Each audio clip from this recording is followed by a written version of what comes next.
All right, here we go. Let's see if it happens again. There we go.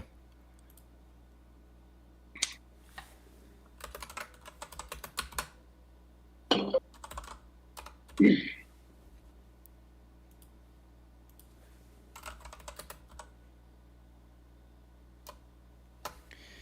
right, I'm renaming it. It looks like we got the live stream back up and going again here. We'll call it part Deux. It's the doo-doo part.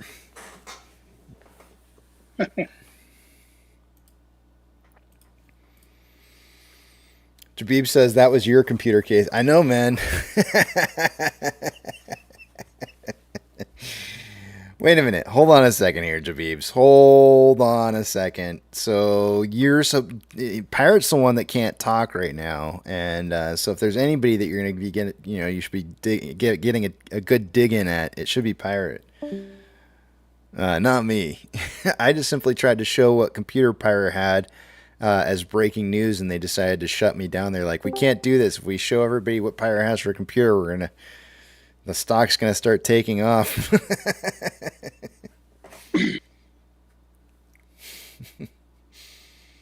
In case do you know what model that was?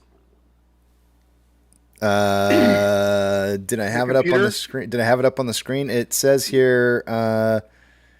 It just says VIC 20. It doesn't say model number. I said it was an Amiga.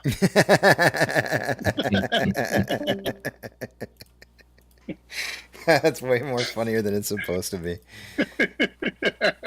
That's a pirate's favorite computer is the Amiga. Nana says that's what you get, Casey, for teasing pirate porn. I know. I try to joke around a little bit, and they're like, "Well, shut him down." He said breaking news. We can't have breaking news for AMC. Shut that stream down.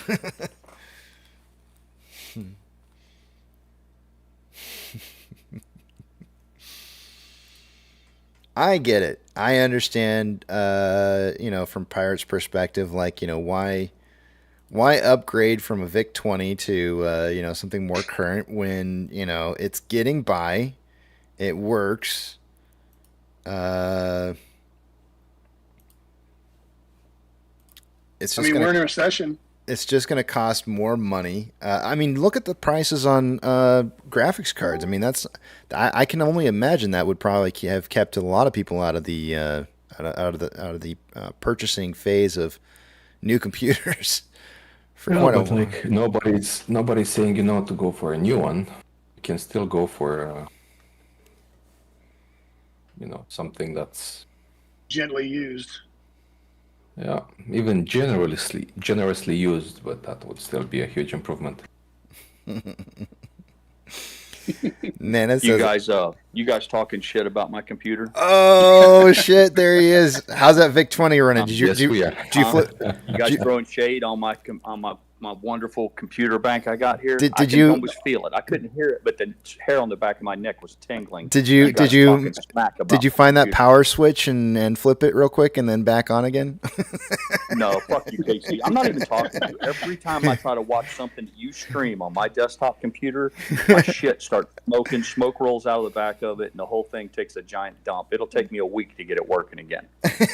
I had to go back to my iPad just to see if it was truly my computer, which apparently it is. I'll own it if something happened. But I can just tell you, it was working fine until your damn stream yesterday. So this is on you, brother. You just can't run Oregon Trail and Casey stream at the same time. Yeah, fuck you too.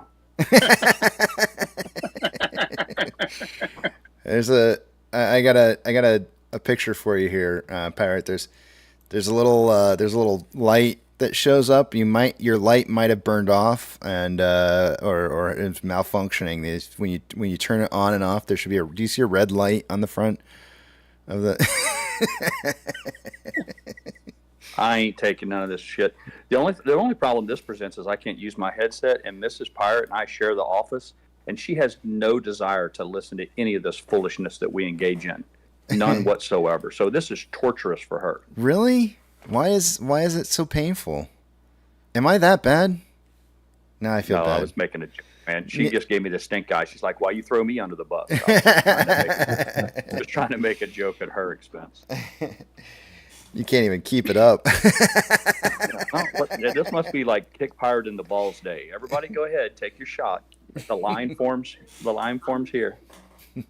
No, I get a little pissy, man, when I get up in the morning and I start with I look forward to my normal routine. Monday mornings are special because we get to enjoy the clubhouse again. And when any little thing goes wrong, I'm not a good guy to be around. Oh, I can It's understand that. understandable. Yeah, I can understand that. Yeah. So Jason- I understand it if it's me, if I'm in there doing whatever it is you computer guys do and going into these settings and mucking about, like, let's press this button and see what it does. But I'm not that guy, and I get really porked when the shit just organically starts to not work, and it troubles me so. Jason really wants to know. He's like, "What was the breaking news?" And it was just me showing what Pirate's computer looked like, which is this right here.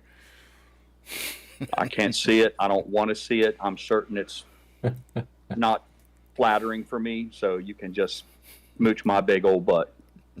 Congratulations on being the world's biggest bitch.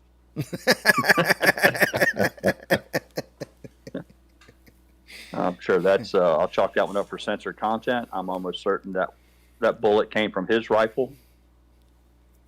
I love you, dude. Yeah. Just remember, man, tracer rounds work both ways. Oh man. Nana said, "Oh, Nan." You might find it flattering though that Mrs. Pirate kind of gave me the eye this morning. Like, it was the end of the world for me that I couldn't participate. It was literally like Christmas was canceled, and so it's to the credit to everyone here that makes it so much fun that I get so pissy when I can't join in the revelry. I just want to know, Nana's now kicking you while you're down. She says, Yeah. She says, just get a 5-year-old to figure out the problem. Oh, nice. That's nice, Nana. Very nice. She's coming in with the real subtle kicks to the balls. Let me just tap you just real lightly here. Crunch. Yeah. She's like, this is the guy who wants to be in charge of everything? Really? Whatever, man. Well, if it's gonna help you, I can tell you a short story from my IT experience working with, my interactions with one of the VP of a global, say, movie company that we're Please all share. familiar with. By all means, please make me feel better. So at the time it was my, let's say, entry level job. So I was just fixing, minor issues for this company who was our customer at the time. And well, one day customer calls me. I check him out. He's the VP of the company basically, and he tells me that he lost all his emails and he needs to get into a meeting in 15 minutes and he needs those emails. And that I'm not going to go into detail. There's some folders you can create in your Outlook, in your email basically tool that are stored differently, and it just gives you more space for emails. But to map them if you disconnect them by accident, to remap them usually takes 10 to 15 minutes per folder, and he had multiple he needed. So this looked like a 1 to 2 hour job based on what he was telling me. But I was like, okay, let's check it. Let's see what's happened. Maybe we can at least get you one that you need and whatever. So I connect to his computer to start looking into it, and basically I go in, I check where his folder should have been, and there's this plus, if you know in a lot of things, that expands and gives you multiple options. So I just click on the plus, and there, lo and behold, all his folders just start, showing up. So what he did is that he just pressed minimized- the minus. He just, hidden all of them. So the VP of this huge ass company just tells me on the phone, it's like, oh my God, I'm so fucking stupid. So You know what though? Like Yeah. I've seen stuff like that. I thought They're not story paid. was- They're not was paid to supposed be understand. designed to Yeah, make of people course, feel of better, course. man. They're not paid to understand like those little intricacies like that most of us might Yeah. understand. And they're paid for much bigger decisions than how Yeah, to. of course, Yeah, but yeah. it's a small thing, and he was so stressed, and he was so like Oh yeah, yeah. I can imagine. yeah, yeah. So, but yeah, it ended up well. It ended up, he was chilling afterwards. And this is your idea of a short story that'll make me feel better. That's what you're going with. Yeah. Okay. Well, He's saying you're important, even though you're no CEO of a big, large corporation. all I got was the guy said I'm dumb as fuck, Yeah. and that was the take. I thought that was the moral of the No, Aesop it's story. so you didn't get the fact that he was the VP of a big ass company that you know of. Like all of us know of, and he just didn't know like this technical stuff, but still he was where he was, right? All right. Was Well, his that name- makes was that his makes it name better. Kenny G? That makes it better. That No, makes no, it no. But that reminds me of a story. Hey, wait a minute. Hold on a second before you tell your story. Hold on. Welcome, Yucca. Good to see you this morning. 10:30, right on the dot. Nice. On time as usual. 10:30. It's 8:30. Well, I mean your time, but my time is 10:30. It's usual. Tell me the story. What's the story? Oh, that sounds just like the story that I'm about to tell. When I jumped in the pool, and it was super cold. I got out, and I was undressing, changing. A lady walked into the room, and she started laughing at me. And I told her I was in the pool. I was in the pool. Kind of the same thing. Kind of, how I hide. The same story. Teacher. I'm glad I didn't have to call you. Yucca, I have a question for you. That's my story. Yes. I need help. I mean, I could pull up Google real fast, but I need your help real quick. Can you just tell me how do you say 102 eggs in Spanish? Oh yeah. Who told you that? Food told you that? I told him. No, that. how do you say that? 102 eggs. Mm-hmm.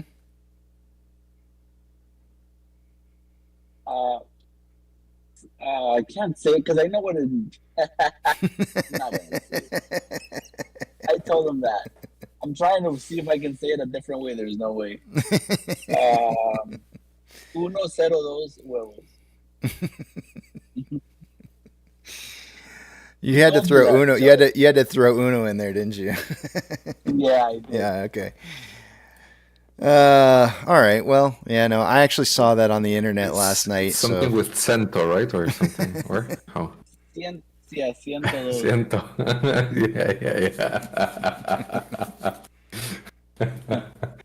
Yeah. Yeah, it's horrible. Yeah, there's only 250 of us that don't get the joke right now. yeah, that's Well, ciento, which is the word for 100, is very similar to the I feel. Yeah, it is. So Ciento. 102 eggs, and I feel 2 eggs. So Oh, thank you, preacher. You've made it all clear. So it's just another way of saying feel D's. feel these Yeah. nuts. Yep. Whew, it took a long time to get to that one. Okay, it's going to be that kind of day. I can see it now. Everything. Apparently, the joke's always on you. It's that kind of day for sure. Monday morning whipping boy, man. Yep. You got the whipping post today. Don't worry. In case of the Mondays. My live stream shut down on me, so I'm probably one generation of computer behind you. I'm running my 286. Well, I can't. I have to use my iPad for Discord in back of the big tramp, so now I have no chat. So I feel like I'm fighting with one arm tied behind my back today. Well, we saw. Don't pirates usually do that? Yeah, I feel like they kind of do maybe a little bit. Or no, I think that's more formal fighting, fencing, when they have the hand behind their back. Oh, fencing. Yeah. Fencing. You're right. Usually they have their hand up in the air. Right? On guard. Yeah. Both hands. Yeah. Or they got a dagger in the other hand, one of the two. Or a pistol. Hey, $8.96. I meant to mention this earlier, but I forgot to. When we hit $8.96, we did hit a synthetic price failure. At that point, that's a 19.8% drop from $11.17. So we have technically hit that potential turnaround point that we usually see at around a 20% drop in price. So I'm not saying this is where we will turn around at. I'm just saying that this is one of the first typical places where if there's not a whole lot of selling, if it's not becoming profitable to continue to knock the price down, this would be that point where you would tend to see price turning around and see price improvement again. So just throwing that in there, we did hit a synthetic price failure, which means that we need to see an increase of 15% or greater to know that we're going to see new highs going forward. Which means $10.30. I can put it up on the screen. Give me 1 second as I move. I don't want to move the 843 because it's a strong level of support and resistance that we've had from the past. I will probably... I'm just going to create a new one. $10.30. Hey, Casey, you've been talking about synthetic price failure for a better part of a year now. Have you backtested this, and is it most of the case I've actually you see that 15%? I came up with this prior to ever even streaming, and it is very backtested. Not only is it backtested, but it's actually cross-tested across crypto as well. The Cool. patterns are not exactly the same for cryptocurrencies. There's a little bit difference of turning points, but they are very, very close. Very, very close. I don't want to I give remember it. when you introduced it was interesting when you introduced it. I don't want to give away what that is because I don't want to be responsible for people taking that and trying to use it to potentially make profit off it and then do something wrong, miscalculate, and then end up losing money in the process. So I've been kind of strict about making sure that I don't talk about that too much. But I did that was actually the first place that when I discovered the price movements, I kind of thought like, well, how can I test this out? I need to be able to back test this and see if this is truly indeed the way that the market does trend to move. The algorithms do trend to move the price in these particular fashions. And one of the things that I thought was, well, I need a place where I can go invest some money, some very small portion of money into something that's not going to break the bank, $100 or something, right? And just kind of see what happens if it applies. And so I started looking around for something that was like a penny stock that I could just kind of look at. But then I realized that it would be way more efficient for me to be able to test it out on something that trades 24/7 like crypto and see if the algorithms are trading similarly on crypto as I thought that they might be. That's when I discovered that they were trading off of slightly different numbers, but for the most part the same kind of pattern. And so I made money very, very quickly off of the swings off of that, and it's pretty sick.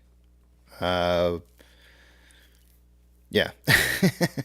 But I don't want to suggest it's not back tested for years and years and years, right? And that's something that when you're going to start suggesting that there's a trading frequency that you can look at to try and make a position and exit a position, it needs to be something that's tested over a year's worth of time, and I haven't done that. So, but I have gone back and I have looked at it in contrast to a lot of other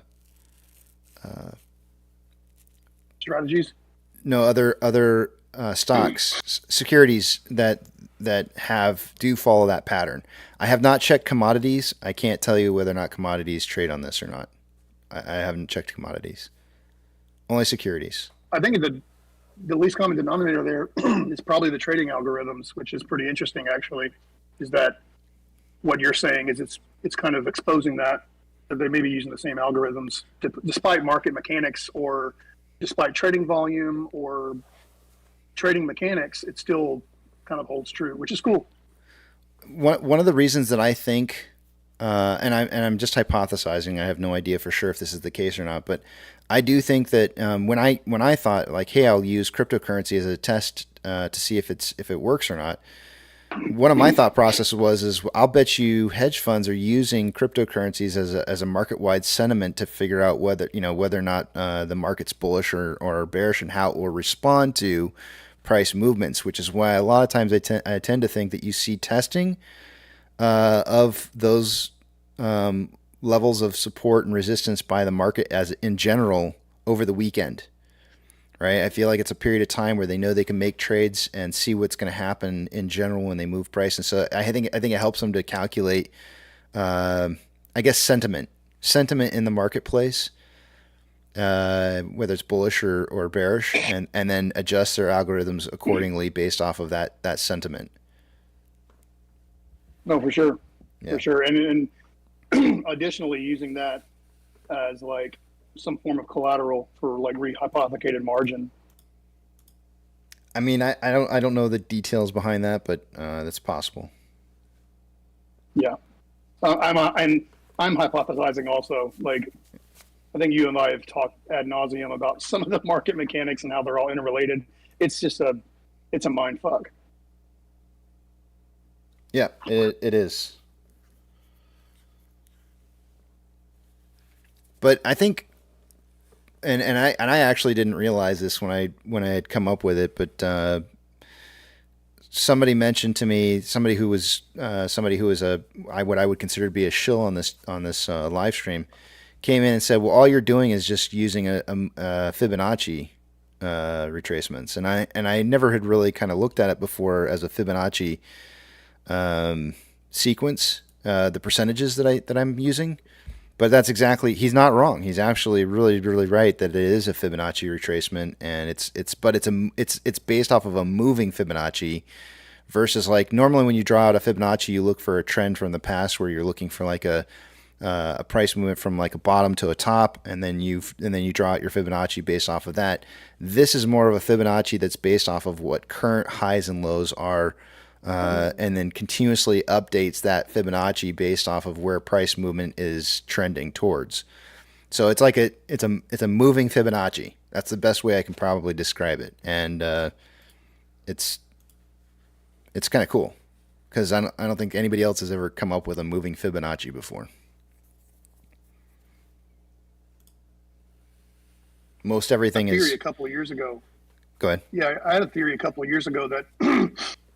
When TA started becoming irrelevant on AMC because of like outside market mechanics due to some form of manipulation, TA kind of became a joke in the AMC subreddit, and then it started being, for me, it kind of conceptually it started becoming a chicken versus the egg kind of thing where. Was the TA created to feed the algorithms, or do the algorithms go off the TA? I can see how like the indicators were created by smart people, and then all of a sudden that was just fed into the algorithm to then use to trade against people who were then using the indicators as a means to trade. Right. So, yes, it kind of bred this hopelessness in my eyes in a way.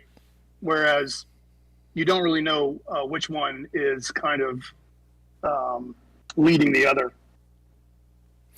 But that's more philosophical. No, yeah, I understand what you're saying. So, if you know that the market is going to react a certain way based off of implied inputs, then trying to trade around said implied inputs and make money off of those. I'm trying to think of what movie that was. No, maybe it was. I'm pretty sure. No, I know what it was. Do you remember the movie Office Space? Sure. You remember how they decided they were going to create an algorithm that was going to basically like skim off the top like a penny or Yeah, two like pennies, a penny or a half a penny. Yeah, right, off yeah. of every, or a fraction of a penny off of every single transaction. So they would never, it was, I think it was even a fraction of a penny. So they would never ever realize that something was occurring. That's what I want you to think of this as, is that this is literally like algorithms that are creating a price movement that's creating a situation where they can make pennies on the trades. And that's it. That's what it comes down to, is they're literally making pennies on the trades, and they're scalping off of these differences. And they're skimming off the market. That's it. The market is designed for skimming. They have to make money somehow. And the only way that you can do that is by skimming off the top. Yep. The It's more a big club, and you ain't in it. And the more transactions that you can cause, create more of a situation of where you can make more money.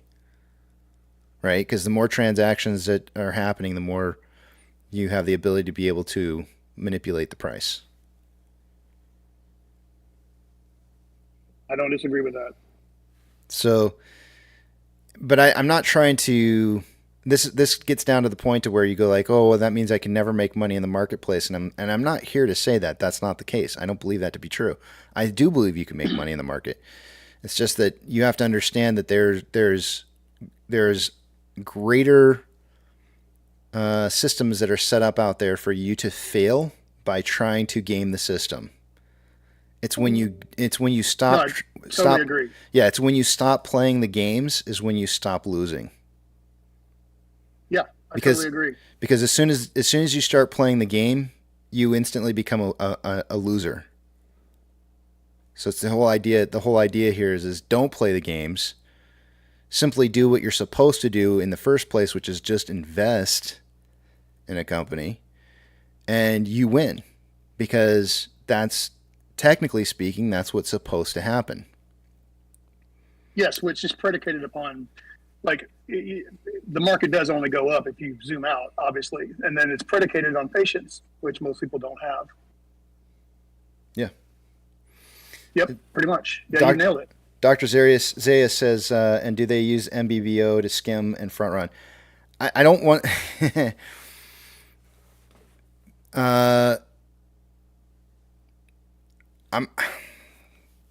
This is very difficult for me to say. I believe that could be the case. I don't want to say yes to that, because I mean then now I have to start supporting, like,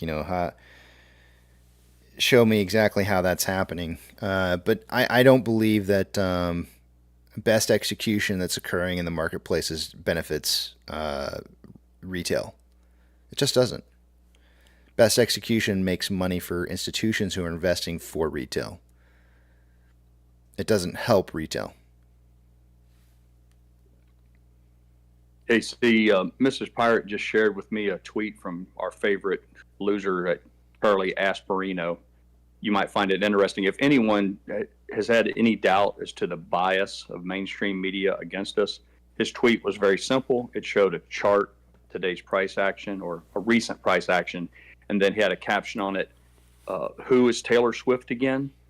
And this is from a man who's a talking head on a financial network who's supposed to be knowledgeable in such things. And his implication is that this thing with the music and the theaters is having no material effect on the stock. And if that doesn't show you the bias, then nothing ever will. Yeah. It's amazing to me that with all of the changes, the fundamental changes that are happening with box office sales, money, everything, that a person who puts himself out there as being an expert with numbers to the point that he's got himself he's a regular contributor to financial networks, and that he won't even acknowledge the fact that something's changed. And it just to me, it just screams out for anyone who's even remotely confused about whether they are biased against us. There it is, right there. Yeah. Well, let's be honest. His engagement on Twitter is solely based on him trolling AMC, the other meme stocks. If it wasn't for that, he would have no engagement on Twitter. So he needs to keep that alive. That's the only thing he's got. Well, and I mean, you need to understand his wife's cable cord went to shit. So, Failed. You would just think, though, if my main hustle was being a contributor on Fox and MSNBC and the Squawk Box and all that, whatever, if that was my gig, and because of that, I have to put myself out there as someone who's in tune to the ebb and flow of money and business, how foolish would it make me look to come out and pretend that this event has no effect on quarterly reports or earnings or anything, and to just blatantly dismiss it as, look at the stock today, ha ha ha, shows that he's not out there to try to just disseminate information as it pertains to business. He's out there to sell a narrative that someone's telling him to push, and the evidence on it it's never been clearer for me. And I just thought I'd take a minute to point that out for everyone. No, straight up. In addition to that, you can see streams where he went on the Squawk Box, he went on the Fox Business, and they're misquoting the balance sheet. They are like purposely omitting positive data as far as like profitability, asset allocation, all of those things on purpose, because they're all supporting a narrative. They're in league with Investor Place. They're all giving hand jobs to each other, as Biggins would say. I'm just pulling up just for shits and giggles. I typed in Taylor because this is probably one of my most favorite ways to. I don't know if you guys do this or not, but one of my favorite ways to pull up news is to go to Google, go to the news tab, and type in whatever it is that I want to see, and then I can see like all the different media agencies that are reporting on it show up through there usually, and so I get like a plethora of like different. I don't have to hear like one side or the other. I can get like an overall picture of what's happening. And so I'm looking in here, and to be honest, there's really not a whole lot being said about this concert. I mean, there's a couple of posts in here, like here the very first three things that are advertised to me was from 1 day ago, 22 hours ago, and 1 hour ago. 1 hour ago, the post was from New York Post, saying Travis Kelce gifted on the map bracelet as Taylor Swift romance heats up. That's what their post was an hour ago. Right. Like, what the hell does that have to do with? We saw news. No fewer than three posts touting the fact that his jersey, I forget what team he plays for, but his football, Kansas City, man, come on. Damn it. See, I didn't want to give you that one, but Mrs. Pirate's hollering Kansas City, so apparently she's on your side. But my point remains that his sales of his T-shirts went up 400% of his jerseys. So that's newsworthy. The fact that an previously obscure football player's jersey sales went up 400%. Apparently, everybody needs to. That's newsworthy. I heard her. She said he's not obscure. Yeah, she did. Damn it! See, I knew this no headset was going to come back to haunt me today. But yeah, she's giggling too. But my point remains that that's newsworthy. That's worthy of being talked about on the 5 and the Squawk Box and all that. But the fact of what it's doing to the box office sales, that's not material to. That's not business news. So you're not getting business news anymore. You're just getting mind fucked by whatever it is. So 9 hours ago. Sorry, let me just say this real quick. 9 hours ago, says splurging on Taylor Swift tickets and funflation hurting Best Buy's sales, says the CEO. That was 9 hours ago. I'm sorry. Go ahead. Whoever was saying something, I interrupted. I apologize. No, just wanted to mention regarding the fact that we don't get news. I mean, someone posted like a week or two ago on X from, I think, Investor Place website, that basically whatever they post is not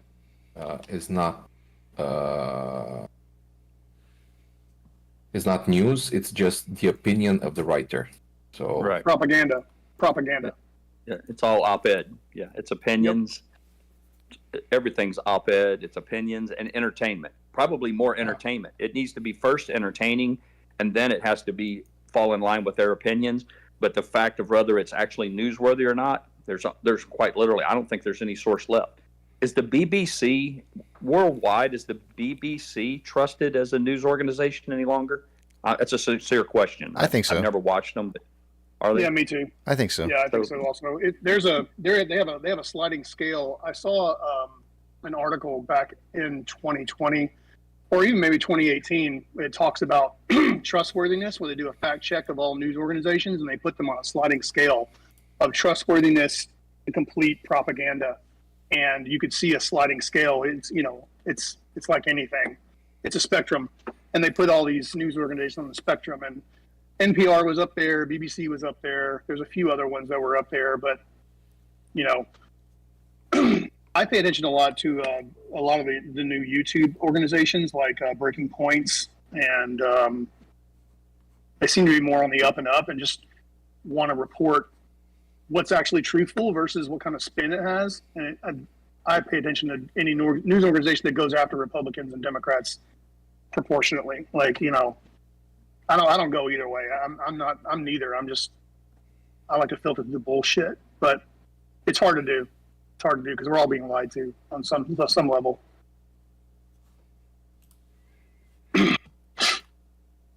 I Google AMC and click the news tab, and it says, the street says, could AMC stock soon break through 13? Meme stock maven. CNN says. How many days ago was that? Go ahead. That's 6 hours ago. Oh, really? And 18 hours ago, yeah. I'm in the Midwest, so listen, my Google feed would be different than yours, Casey. Yeah. Because they algorithmically put in front of you what you want to see or what you'll click. Taylor Swift's era sets box office records for concert movie. Fox News says AMC's Taylor Swift deal fulfills theater chain's wildest dreams, and here's how. 2 days ago. I'm literally looking at this Investor news page Place. here. I have one spot where they're talking about box office takeaways, and it was by Variety of all publications, and it was 1 hour ago, and that's pretty much everything else is like 20 hours or older. Wow. So there you go. I keep CNBC on a big screen on mute just so I can see the ticker crawler at the bottom and the S&P and some of those other things. But periodically something will catch my eye. And I did notice that they just put up a advertisement that the after hours block today was going to include a segment about Taylor Swift. So maybe we'll catch a little bit of attention today. But I just know that as a general rule, they're biased against us. But having said that, to be fair and balanced, I did just see an advertisement that after the closing bell today, they will include, I guess, some sort of a short segment concerning this phenomenon. So that's encouraging. Fair and balanced. In Pirate, anyone with more than 2 working neurons at this point knows that Asparino's deal is and what masters he serves. Yep. 24 minutes ago, it's Taylor important- Swift security it's guard important. heads home to Israel, joins IDF fight against Hamas. That's the biggest news 24 minutes ago. Oh, and 13 minutes ago, Business Insider says Taylor Swift and Travis Kelce show their fall-ready couple style. Wow. Business Insider shows their fall-ready couple style. What the hell? Yeah. Oh, man, this is crazy. It's just craziness. That's crazy.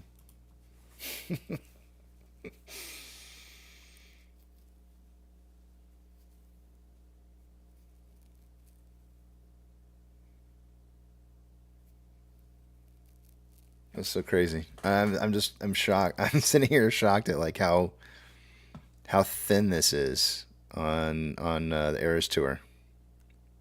Actually, I'm going to type that in.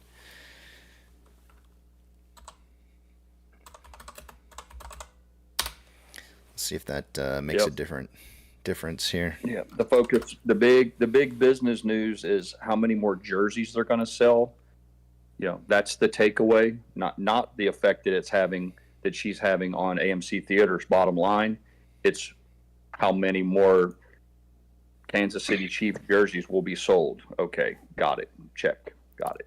Okay, so here's the most recent articles that are being posted. One was from Variety, which I told you about a minute ago, that says Taylor Swift's box office reigned 4 takeaways from Eras Tour opening weekend. That's one of them. There's another one from 2 hours ago by Pajiba. I have no idea. Pajiba says box office report: Taylor Swift the Eras Tour closing in on 100 million opening weekend, which we already know it surpassed. Then we have 6 hours ago, The Street says Taylor Swift Eras Tour film smashes box office records but can't lift AMC. That was 6 hours ago, and we weren't even trading at that point. I mean, we were in the pre-market. Isn't that Jim Cramer? Isn't that Jim Cramer's fucking rag? The Street, isn't that from him? I don't know. Yeah. And that's, The Street is Jim Cramer. That's it. That's why it's a big butt on the end of it. But doesn't lift AMC's price. Everything else in here is all from days ago, or like way over 20, more than 24 hours ago. It's ridiculous. Well, So, hopefully Johnny- the Ape Nation will pay attention going forward. The 3 million apes and Ape Nation going forward will pay attention. For anybody who hasn't already come to the conclusion that they shouldn't listen to a damn thing that Jim Cramer says. Period. Mega Johnny in the chat said use DuckDuckGo. I did use DuckDuckGo, and there is a article by Axios. Let's see. Oh, it seemed to have disappeared. I clicked the article from Axios. Oh crap, that's strange. So I went to the news tab. I typed in AMC and DuckDuckGo, and then went to the news tab, and there's some pretty interesting stuff in here too. AMC CEO Adam Aron gets caught with his naked shorts down. Fox Business. There was a positive. It's positive by Axios. I can't find it now. It's crazy, man. It's just it's a complete blackout. It's insane. Yeah, that's what it resembles. It resembles a blackout. Yep. We can't talk about this. That's unacceptable. It's a complete. I'm really curious to see what I would love to hear what Taylor Swift thinks about this. Like if this was brought to her attention, I would love to know her 2 cents on it. You guys know what a Gish Gallop is? I think it's one of the logical fallacies where I think they try to flood you with so much information that you actually don't know the truth. I think it's called a Gish Gallop. This reminds me of this. It's just drinking from a fire hose, and so you're not going to be able to get that drop of water that's actually real good information. And I also suspect it could just be to feed algorithms that are sourced by Python, where they scrape all these words. They find negative sentiment as an excuse to drop the price.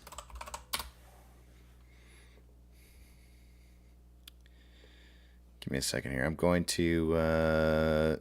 Where's the tab? I don't know if negative sentiment has anything to do with it, because it's crazy positive sentiment around Taylor Swift and AMC. So if that would be anything to go by, then.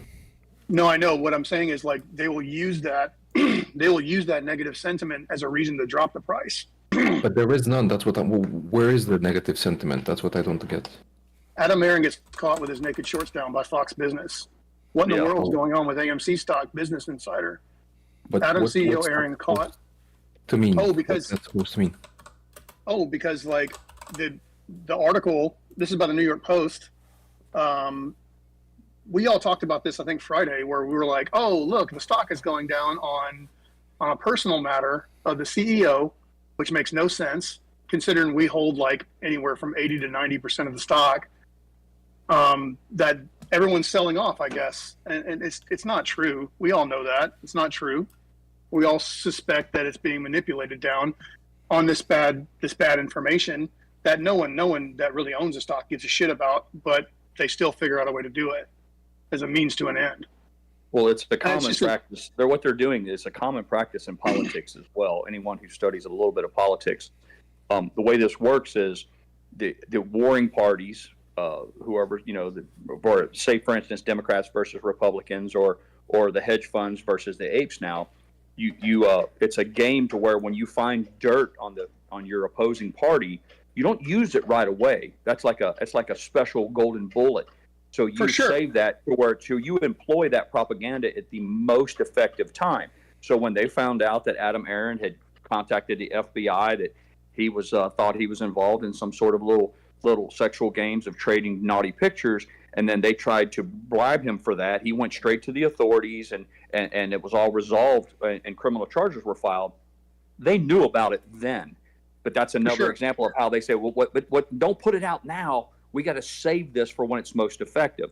So it's used as a counter. So the very minute the news of Taylor Swift and this big thing that's happening that's so positive for us, someone in a position of power said, now's the time to put that out there. You do the same thing in a political party. If Casey is running for dog catcher and I don't want him to run, if I have some dirt on him, I save that. I don't put it out immediately when he announces his candidacy. I'll save that in my back pocket until he starts to gain some traction, starts to get some notoriety. And I'm thinking, man, this dude, Casey Shaw, he may be elected dog catcher, and we don't want him. Now's the time to put him out there, doing whatever it is that I have on him.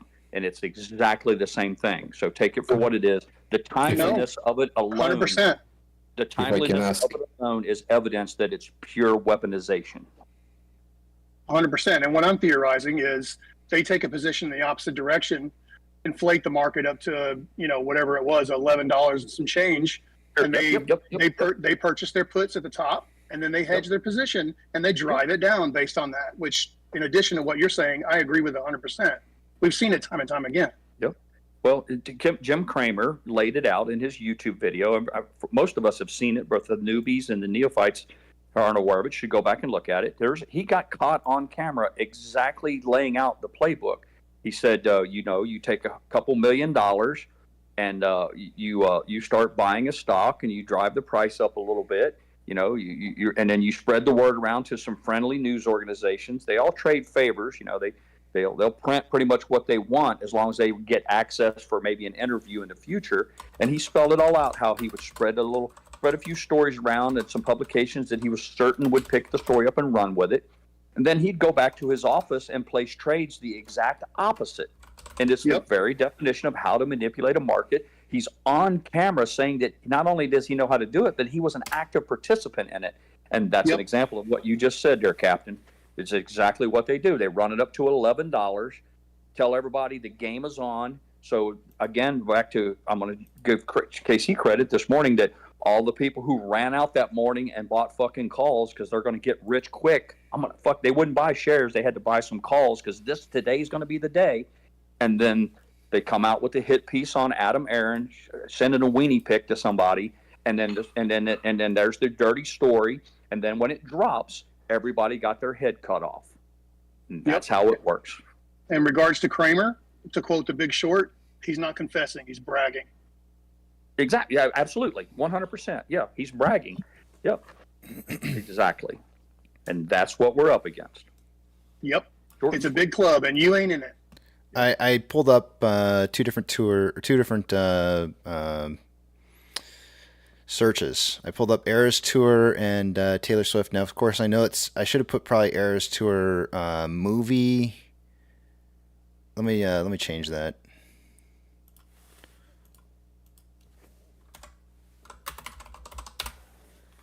Just in case it makes a difference. It does. It's actually less. All right, so you can see Taylor Swift searches since October 12th have gone down a little bit. They started to resurge a little bit on the 15th, but as you can see right now, ironically, today, look at the amount of searches right now. We're at 10 a.m. Some of the peak times that we were seeing in the past were around 4 to 5 o'clock. Yeah, around 5 o'clock each day. But usually by 10 a.m. in the morning, we're usually around the 50 number. And now look at this morning. This has drastically dropped off to about 31. So it's significantly lower. It's almost back to almost before there was no searches whatsoever for Taylor Swift on October 9th and 10th. So it's I actually kind of want to see more time here.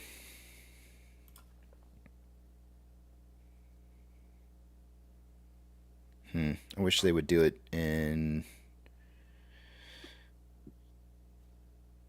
Can we do 15 days?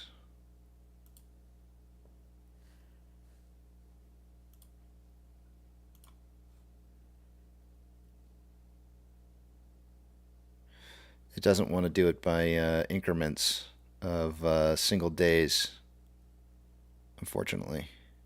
Oh, does it? Maybe it does.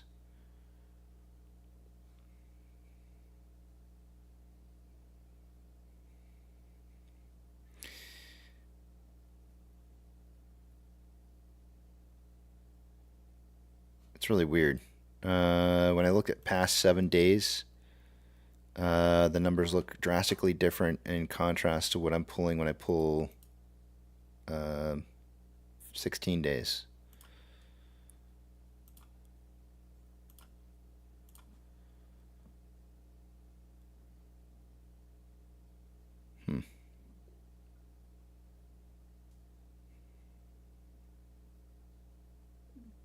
I'm not sure why it's doing that.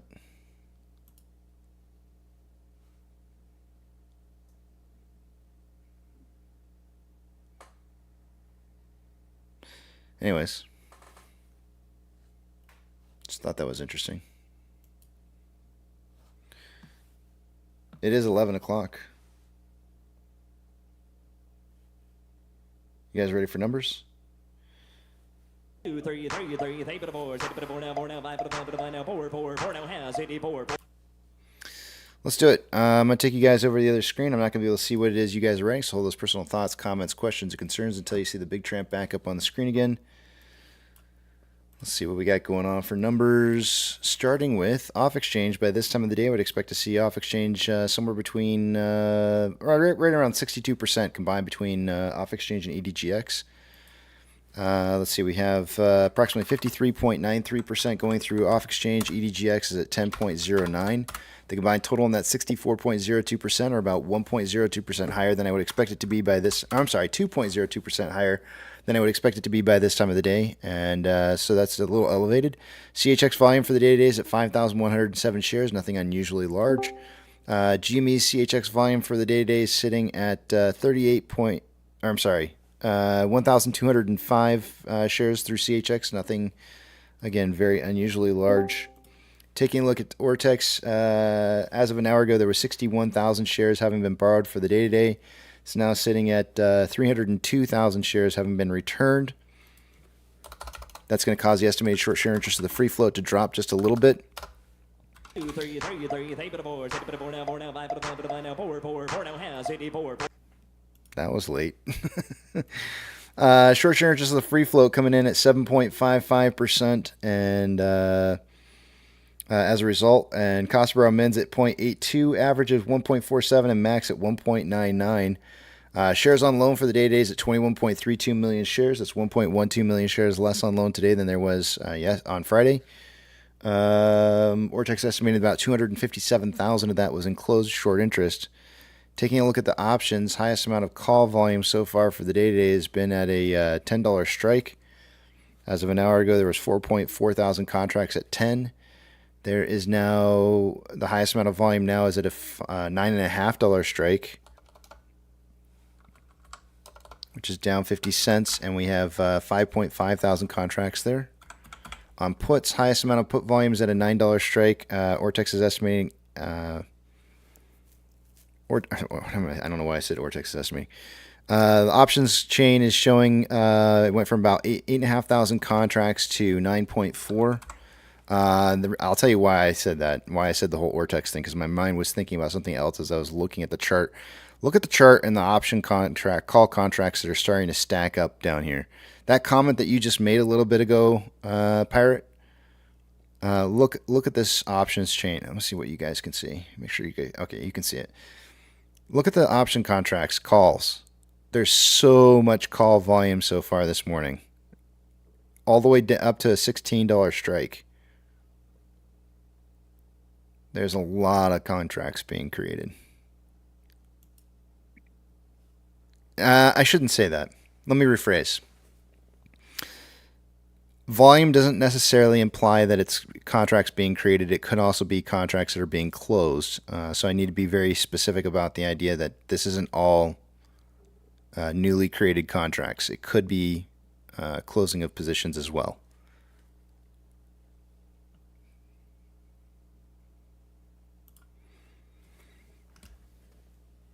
MMRI. As of an hour ago, there was approximately 310.08 was the value that was showing up on the screen. It's now 311.49, increasing slightly.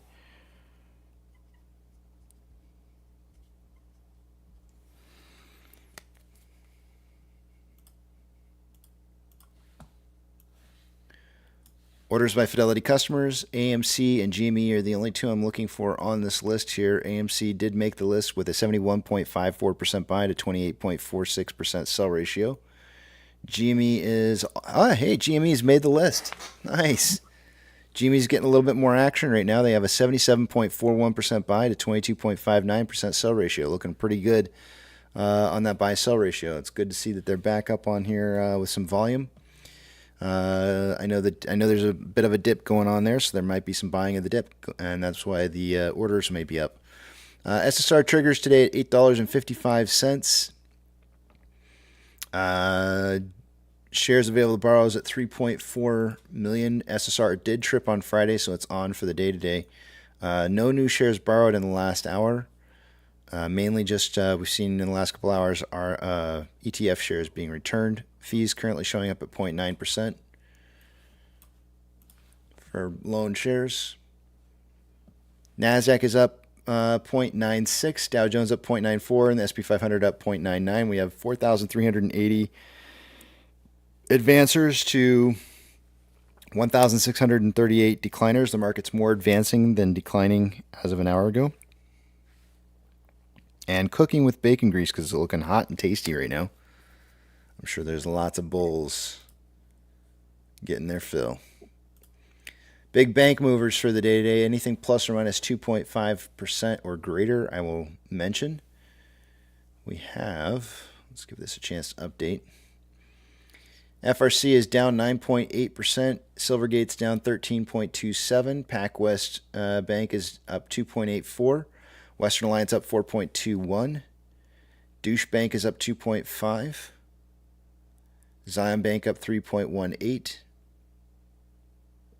Schwab is up 4.91%. And we're starting to see some banks turning red.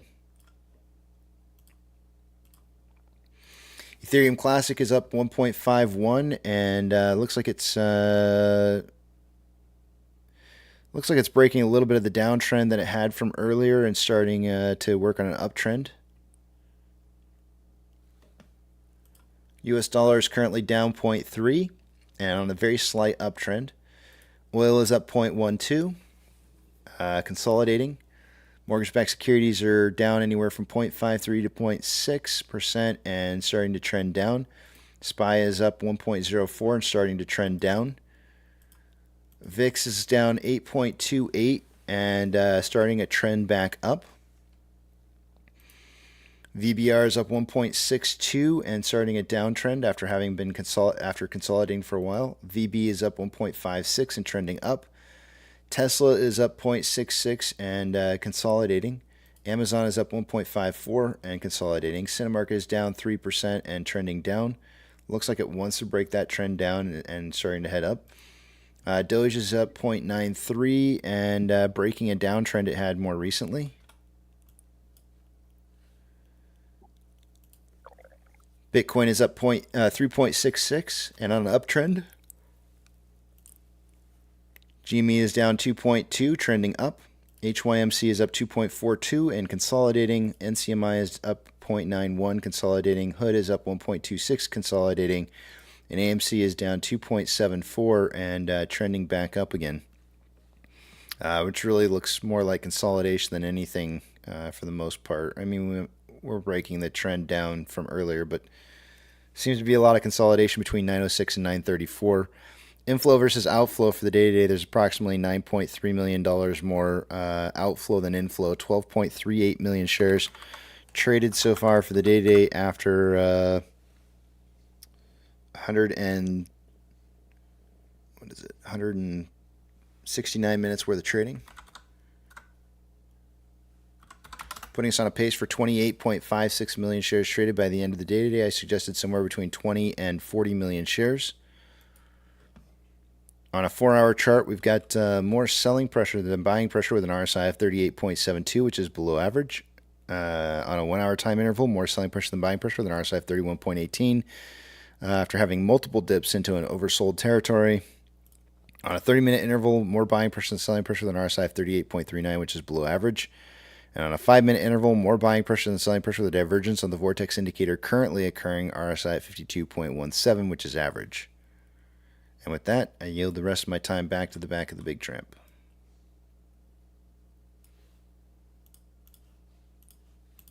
It's time for me to go to break.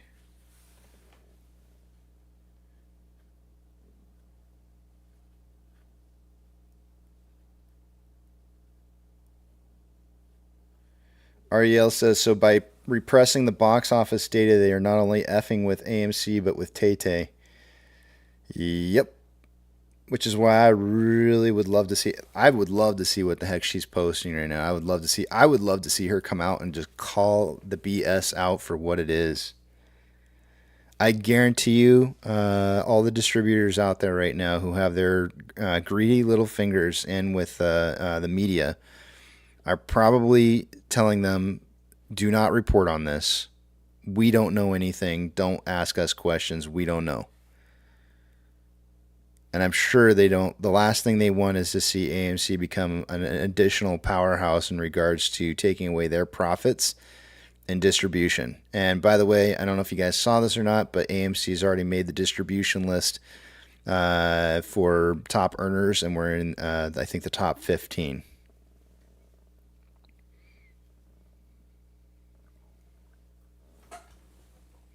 Pebbles, good morning to you.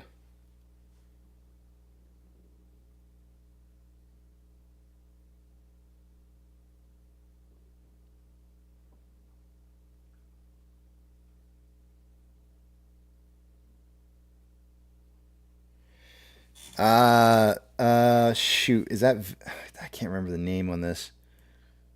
Let me translate the name here. Hold on a second.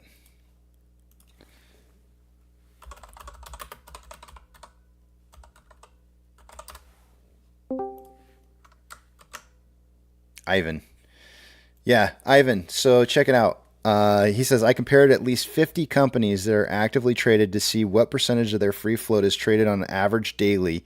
AMC has 10 and more percent traded daily. Next competitor was with 5%, and most are 1 to 3%. Yes, and that's exactly what I'm talking about. Anybody who's got 1 to 3% traded on a daily basis have probably very normal amounts of shares that are being traded. That's what should be traded on a stock that's not heavily shorted on a daily basis, and that doesn't have a large portion of outstanding shares that are being traded for continuously to make the appearance that the amount of shares that are being traded are what are outstanding. So in other words, like, you should, for example, if you normally saw a stock trading 10% of its total amount of shares on a regular basis, price should be moving up or down massively. To see sideways trading or small incremental moves by little bits here and there going both up and down is ridiculous.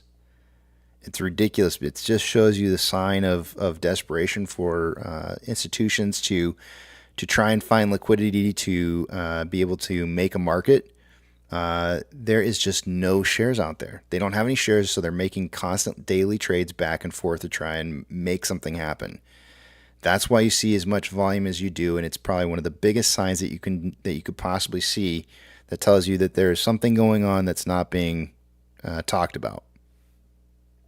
And I'm so glad that you went and double verified that, Ivan, because I've always maintained that anything over 5, anything between 1 and 3%, I think is anything lower than 3%. Sorry, let me start over. Anything less than 3%, I think is kind of normal. 3 to 5% is becoming unusual, and anything over 6% is like, wow, that's a lot, right? Like seeing daily trades of 6% of the total amount of shares outstanding is just absolutely ridiculous. Actually, I do it based off of the free float, just because that's really what you should be calculating it based off of what's able to be traded. But yeah, it's just absolutely ridiculous. My only hope, Ivan, is that you use the correct values for those calculations as far as what was being reported. I'm not even sure what Weeble's reporting right now. Let me check and see. Okay, Weeble's reporting a free float that's probably pretty close to accurate. So.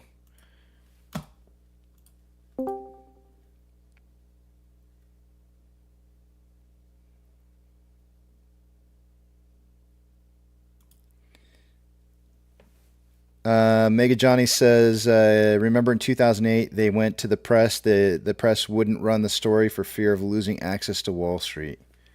That's crazy, man. Ian Drade, good to see you, man, from Temecula. I'd say go Chargers, but we can't really do that anymore, can we?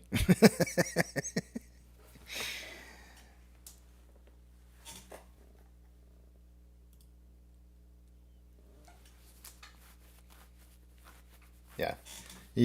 I'm glad, Ivan, that you took the time to go look at that, because that's really, I've given that out as homework a couple of times, and not very many people come back and say that they've actually looked into it. It's crazy. It's absolutely crazy.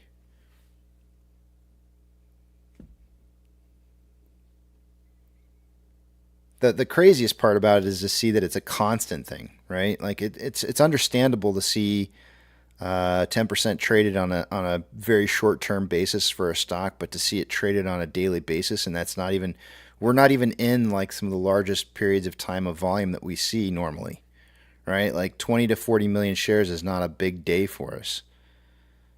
That's standard. That's the standard amount, and it's just like, what? That's so insane.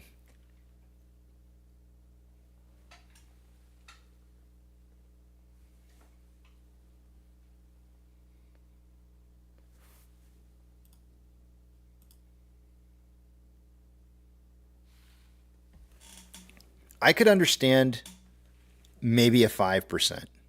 I really could. Like somebody could legitimately sit there and be like, hey, look, AMC is trading 5% of the daily volume on a consistent basis, and we don't really think that there's anything unnormal about that. And I would probably go like, you know what? I would probably have to be like, yeah, I could argue with you a little bit, but I'd probably have to lean in your direction and be like, all right, well, it just seems abnormal to have 5% of the daily volume traded. But then you start talking about like 7%, 8%, 9%, 10%. It's just like, come on. It's crazy. It's crazy.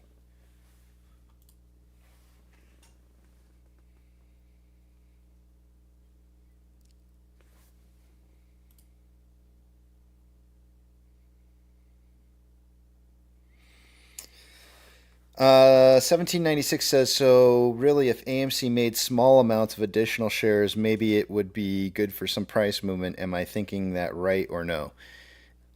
That's what I would have liked to have seen have happened. I would have loved to have seen AMC as a collective organization decide to sell small quantities, 5 million shares at a time, maybe once every couple months, because it makes it a lot easier for the marketplace to be able to absorb 5 million shares than it is for the marketplace to absorb 40. But I have to tell you, Adam Aaron selling 40 million shares in the marketplace certainly should have been a huge red flag to all of us when we saw that no institution claimed ownership of 5% or more of the company within the time frame that they would have needed to have filed that when those shares were sold. I cannot stress to you enough how important it is to understand that when everybody wanted a a clear sign that we owned everything that there was, and that everything is in existence is majoritarily owned by us, and likely more than what exists. When the company sells a quarter of the outstanding shares into the market in one lump sum, and no institution claims that they took ownership of 5%, it should be screaming at the top of its lungs who owns those positions. It's us. Retail owns those.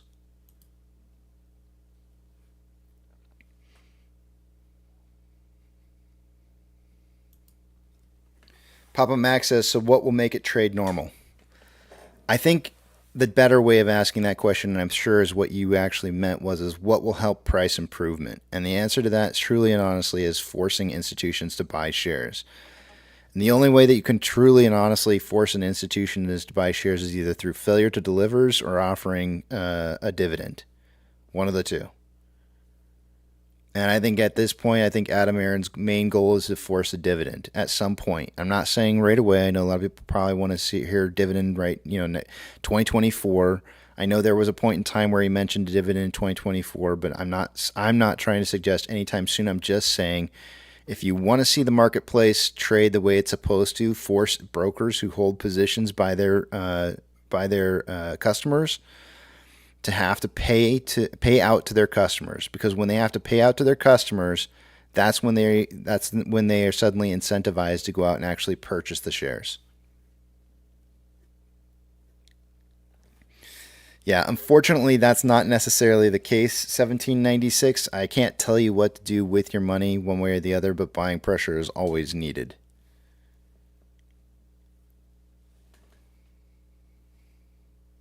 That's been suggested by another YouTuber at one point in time, and I can't even. There's other rabbit holes you can go down in order to make. Look how many shares are being traded wash sales right now. Yeah, like right down the middle, 1919. There's just so much white. Look at all this. Look at all these shares being sold in between the spread.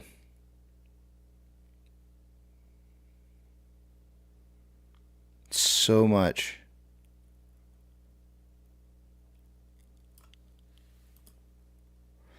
What was I saying? You're getting into rabbit holes that I don't like to go down. I will tell you that you need consistent buying pressure. When you lose that buying pressure, then it doesn't cause anybody to do anything, and price starts to fail. Because that's what markets, going to try and do. They're going to try and, anybody who's short on AMC, and especially with a lot of our institutions not having as much risk on the table because they don't own much more than 10% of the total amount of shares, the risk is then on us to seeing pressure or seeing price movement going downwards. So you really need to have that buying pressure remain. But at the same time, there's another way you can go down this rabbit hole and start to suggest other things, and I don't want to go there.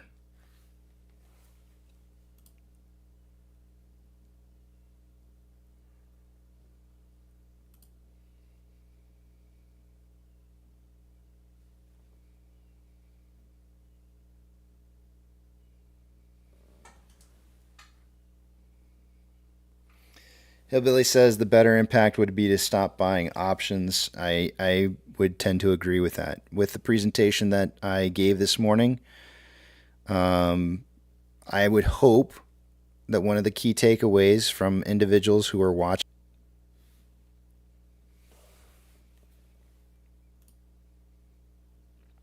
Yes, Ivan, it does. I can see your name perfectly now.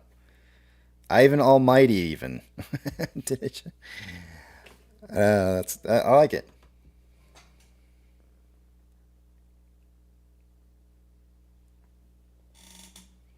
But Ivan, I know you already changed it, but I'm okay with you having it the way that you had it before. It's just that I forgot and I apologize. I had to look it up again. We could have hieroglyphics day where everybody just changes their name to a hieroglyphics.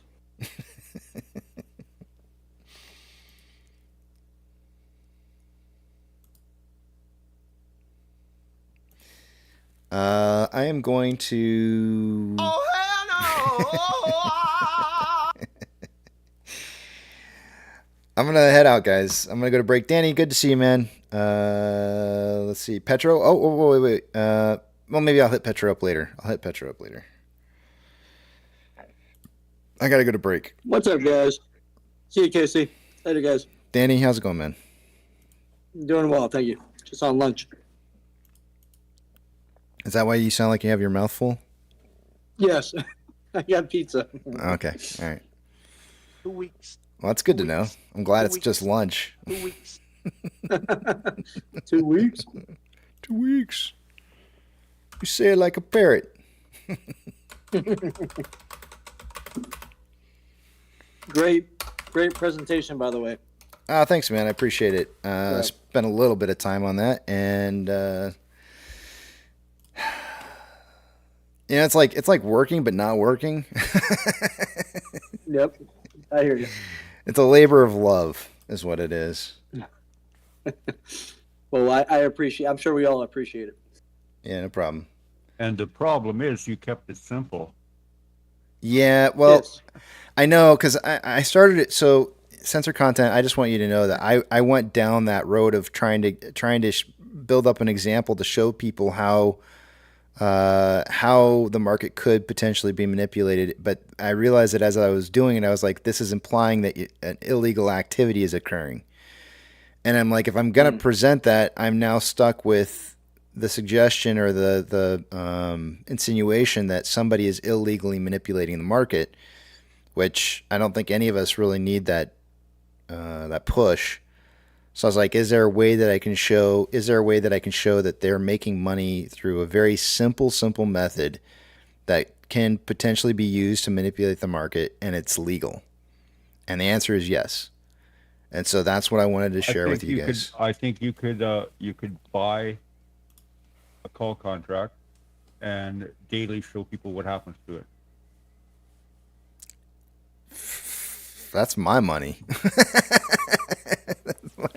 It's an investment. I don't want to buy. I mean, you could do that with the paper. See, the problem with the paper contract though is that when you go to when you sell the clothes, it's not the same thing. I mean, it'll always transact it, no problem. Yeah. In real life, if you actually make money on the contract, then and you try to close it and there's no buyer, then you're screwed, right? For the price that you want it at. So it may not necessarily close unless there's a lot of activity. There's a lot of different things that are involved. I could do it. I just don't want to spend the money showing it, because I know I'm not gonna.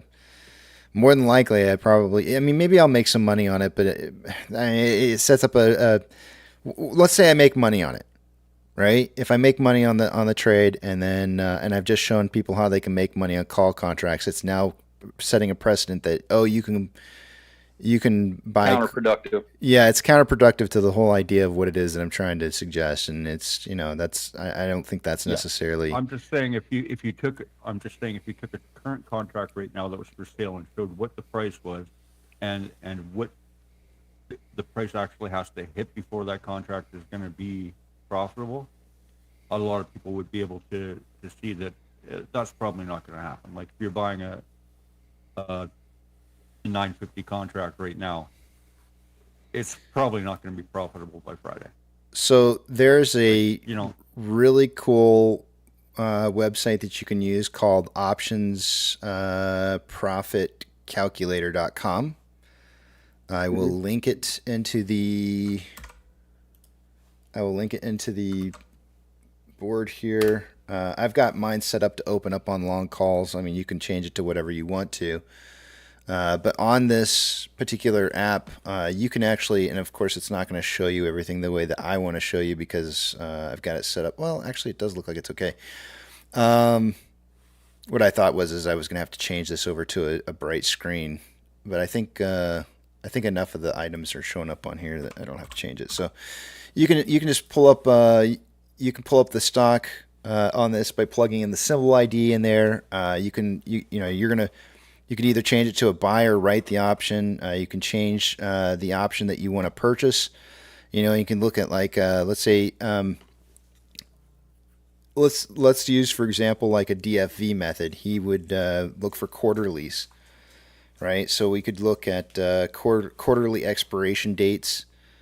But I guess since you made let's just go with it. Simple, stupid, simple. Let's see here. Let's say $10. $10 for the ask side right now is going to be 28 cents. So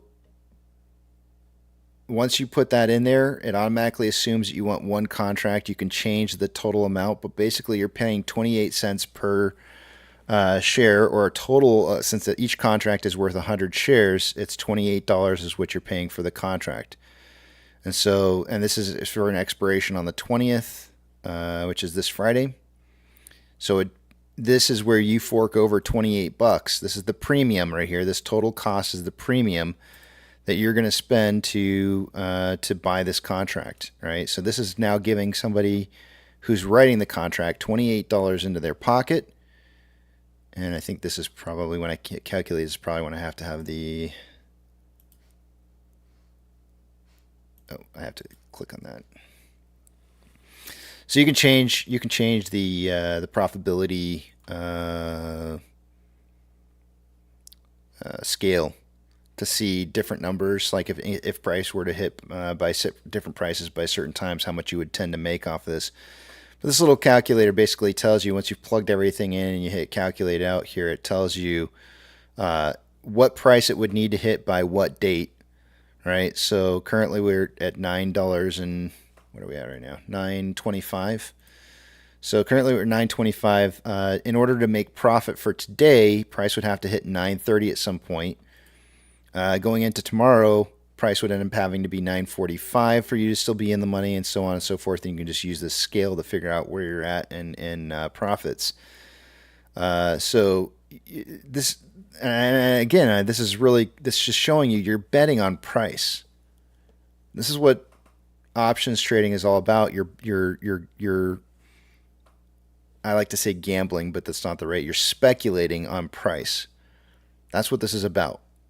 And it's not speculating on whether or not the stock's going to be successful.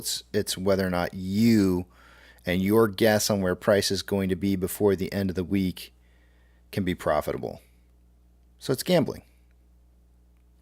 Gambling through speculation. As far as paper trading goes, it's a useful tool for understanding the mechanics of how it works, what button you push to buy or sell.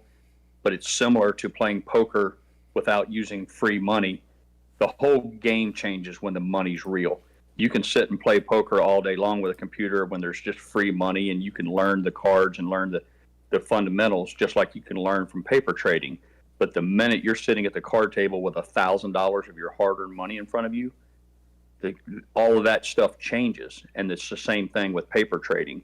You may find it easy to be more bold or take more chances, take risks that you wouldn't take because you know it's just play money. The minute it becomes real cash, you no longer have that advantage. So understand that paper trading only serves insofar as to teach you the mechanics of how to do it. And that's the limitations of it. After you become a real active trader with real money, that only carries you so far. And a lot of this is all hypotheticals. I'm guessing that you can buy a contract for 28 cents, as that's what's showing as the current ask. But if you can't get it to fill at 28 cents, you might actually pick it up at 30. You might have to actually buy it at a higher price, which is going to cost you $2 more. At which point you would end up coming in here and recalculating everything out and finding out what those new values come up to. But this is a great place. I see, again, I feel like I'm advocating using this, but I guess I would use this so you can see what I don't really. I feel like I'm advocating this too much. It actually quite clearly shows you if you're going to hold the contract till the end, your price doesn't have to hit the $10. It has to hit like 10.28 or 10.30 before it's even break even money to exercise the contract. By Friday, you would have to hit 10:35 to be. Well, you would have to hit something over 10:30. Yeah. And that's due to theta. Yeah. Time decay. Yep. So what happens is people buy the contract early, and then if the price runs up early, they're going to sell out of those contracts, and that takes away the buying pressure because it becomes selling that contract actually becomes downward pressure again. So you get a jump up in the middle of the week. People make a little bit of money on their contract, cash it out, and that immediately becomes downward pressure again. Mm-hmm. Yep. So playing in the options is just.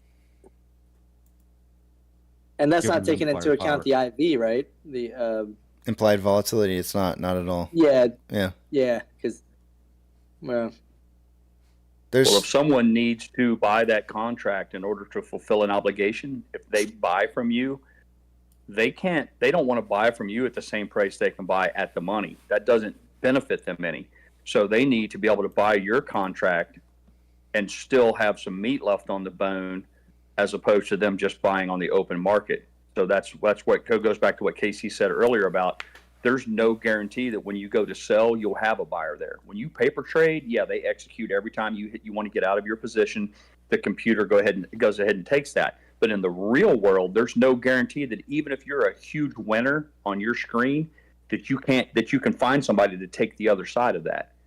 And then if you get over that hump, then it's back to the old thing of, well, I've said enough on it, but there's no guarantee on the fact that someone will buy that from you. Yep. Yeah, and if there is a guaranteed profitable transaction in options, I'm pretty sure that the institutions are going to get execution first. I Like, paid you a He-Man birthday If cake. the price drops really quick and the prices on buying in the options drop because of that, the person who's going to be the first available one to get the contract is going to be an institution before they even sell anything to fill anybody's order that's retail. So the same system. yeah. They front run you on options the same as they do on the prices, is what I'm saying.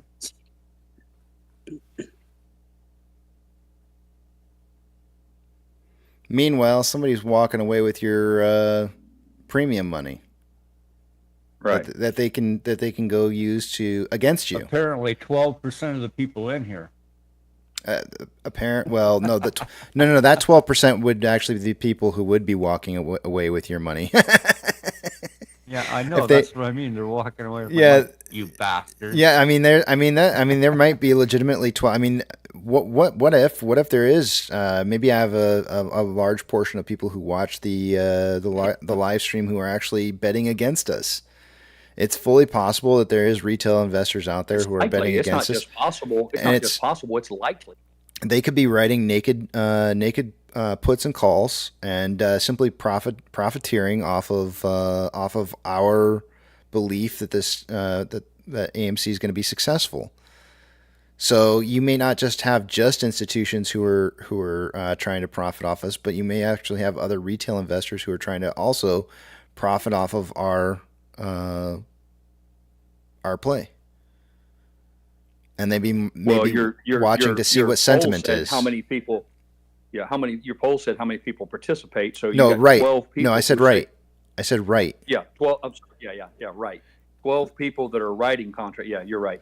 Yeah, so forgot about that. I mean, my suggestion is that if you're writing contracts, then you're more than likely if you're writing contracts and you're selling to, and you don't know who you're selling to, but if you're selling to a retail individual, then you're screwing them out of money, right? Which is again going exactly. Yeah, but if you're writing the contracts and institutions are picking them up, then more than likely you're probably going to lose that contract, right? And they may exercise, and if you're naked, you're on margin, and hopefully you have the margin for it. But if you're naked, you got to go buy them. Yeah. So, and that's no skin off their teeth if they're forcing you to buy, because when you buy, it doesn't actually affect price. And so it's like a double whammy. right? You know, you're sure, yeah, great, you're buying, but it doesn't change anything. It doesn't change the fact that your orders aren't hitting the lit market and helping price move up. So while you think you're doing a good job, you're actually not doing anything. You're just losing money, more money, and having to. Now, here's the other thing: if you are participating in buying calls and puts, a good rule of thumb is if you don't have the money to exercise those option contracts, you are not properly invested. You should have the spare cash in hand to be able to purchase those contracts should they expire in the money but not making money. And the reason for that is that, say for example that the price, and we've seen this happen on numerous occasions, and I'd love to use last week, but it wasn't exactly the right situation, but we've seen on numerous occasions where the price will close out. Let's say the strike for this week is $9 and you have $9 contracts, but they're out of the money right now. They're probably out of the, I don't know, I would have to pull up that calculator again that I already closed out, but you might be out of the money at this point for a $9 contract. But if we close out this week at $9.25 and you're still out of the money at $9.25, you could exercise those contracts and buy those shares at $9 a share, even though the price is $9.25. The problem is you probably don't have the money. A lot of people who are playing contracts, it's a lot like a leased car. They're buying something that they can't afford. They're renting something in hopes that they can sell it at a greater price later on down the road. And if something happens along the way, they lose value. That's about the only way you can make a case for apes doing that, is because if you are already going to buy, say, $1,000 worth, then you can use that method you just described to get yourself a little discount. But it has to be that the end result is you exercise. And very rarely do the people have the funds for that. Exactly. But that's about the only case that you can make. If someone today wanted to buy $10,000 worth of AMC, if they were very knowledgeable and understood it, they could write contracts that would allow them to either get a discount or make some money. But at the end of the day, either way, you know, but there's very few people who have the skills to do that. But more importantly, they don't have the money to exercise those contracts if it's multiple contracts of any size. Because I'm afraid that most people run to those contracts simply because they're cheap. You know, that once again, it's the exact opposite. People try to play contracts that should, and I don't mean to sound discriminatory, but people who have modest means elitist, or don't have the most amount of money to put in play, don't have the most amount of money to put in play, they're the ones that should stay the farthest away from it. But just because they hear you can buy this for 25 cents or that for 25 cents, they get sucked into that, but never giving a moment's thought to the fact that money's just gone after a clock runs out. Mm-hmm. And it's a sucker's bet.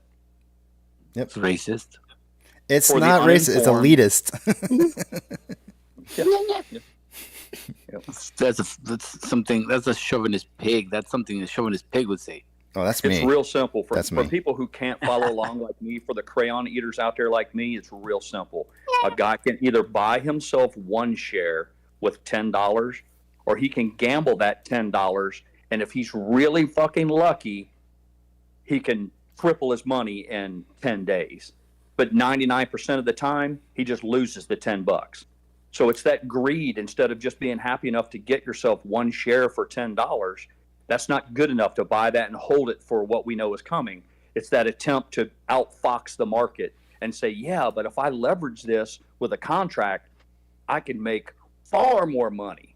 And then what happens is the inevitable happens. My God, they lose. who the they lose. hell cares? They lose everything. And I said it again. Imagine all the money that was wasted on option contracts in 2 years. Think about how many shares people could be sitting on if every time they'd exercised a little restraint, and instead of shooting for the stars and those massive scratch-off tickets wins, just did the right thing and bought themselves a few shares instead on them. Yeah. It's a good point. Talking about real estate, since we're on that topic, did you guys see that the picture I posted in the bubble here?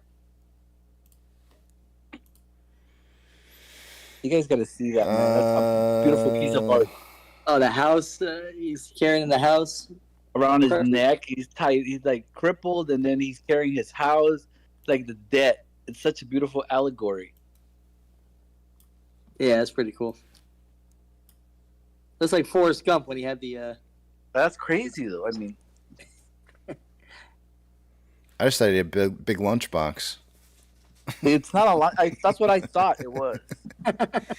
That was one fucked up backpack.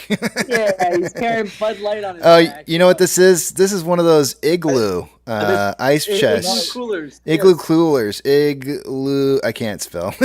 I can't get it all in there really tight. Igloo. And he can't carry it with his arm because he has crutches, so he has to wrap it around his neck. It's got the little button over here that you press to open it. Look right there. I just posted what that means. The gambler. Yeah, he's got a fucked up lunchbox. They don't let kids carry. Do you know here in Texas they don't let kids carry backpacks anymore? Of course not. They got guns in there. They got everything in there. Missiles. No. They can have what I would call a backpack, but it's called Fanny something pack? else. No, it's called a Fanny pack. Man purse. I can't think what it's Immerse. called. It's got two pieces of rope and it cinches at the top, and the ropes go around your arms. I don't know what those things It's like are a called. draw bag. A noose. Yeah, a drawbag. It's like a drawbag. Yeah. Drawstring. That's why these kids are soft. When I was in school, it was like 50 pounds our book bag. We had like 20 books in there.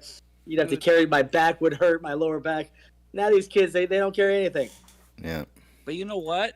They don't carry anything, but they're not growing. I made an assumption a long time ago that the reason why a lot of people did not grow is because we were carrying all these books that kept us from growing.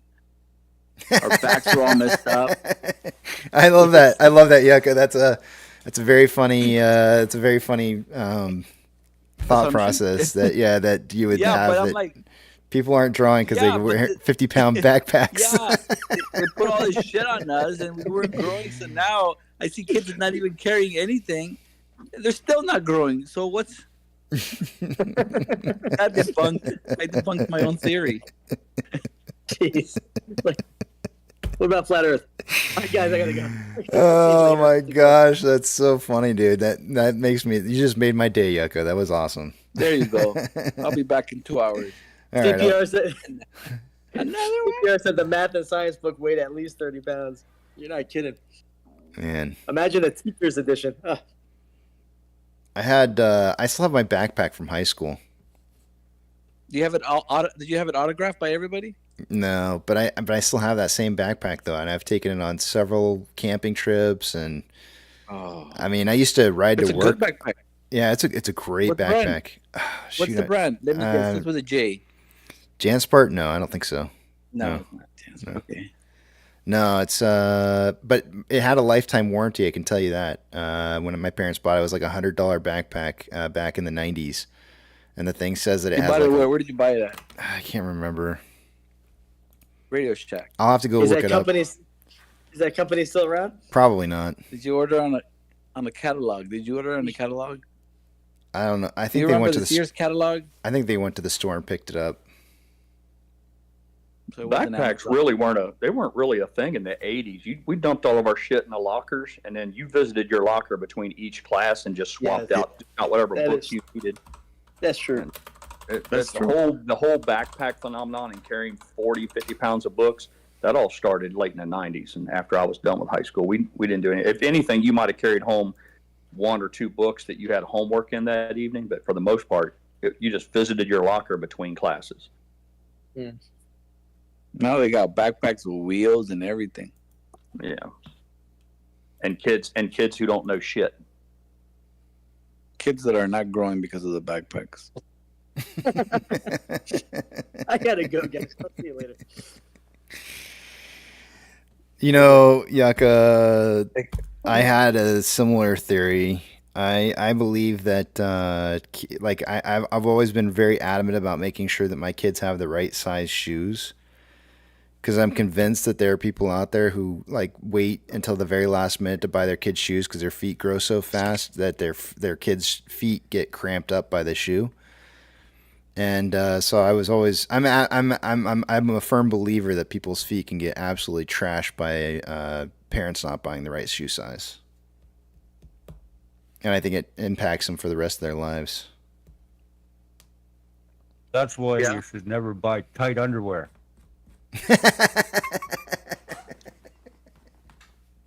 That too. Yep, that too.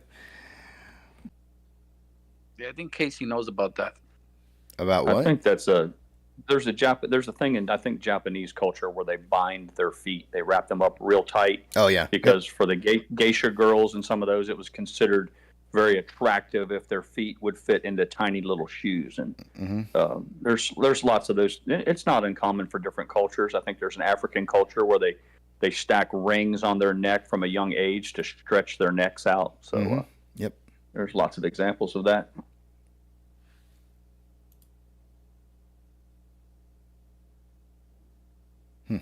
All right. You guys made me stick around longer, so now I'm going to have to take a break at 12:20. So I'm going to take you guys over to the other page here for numbers.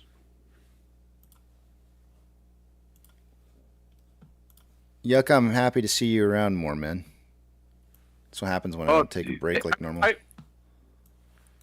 I'm always around. I know, you've just been busy lately. I mean, not like that. I don't get around like that, but Yeah. I'm always around. You get around like Yeah, that I've been Beach trying to- Boys song. Oh. All right. Numbers.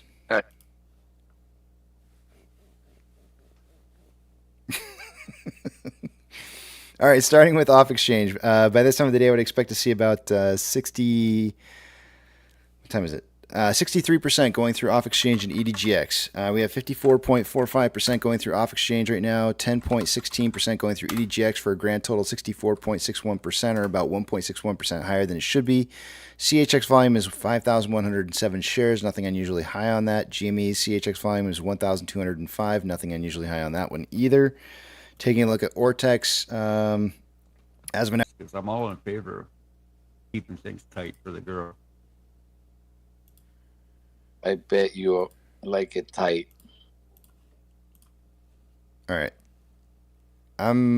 What happened? I don't know, man. It cut out for a second. All right, we're back in it though. In it to win it. Going with Ortex data. Let's see here. As of an hour ago, Ortex was reporting 302,000 shares having been returned. It's now 500,000 shares.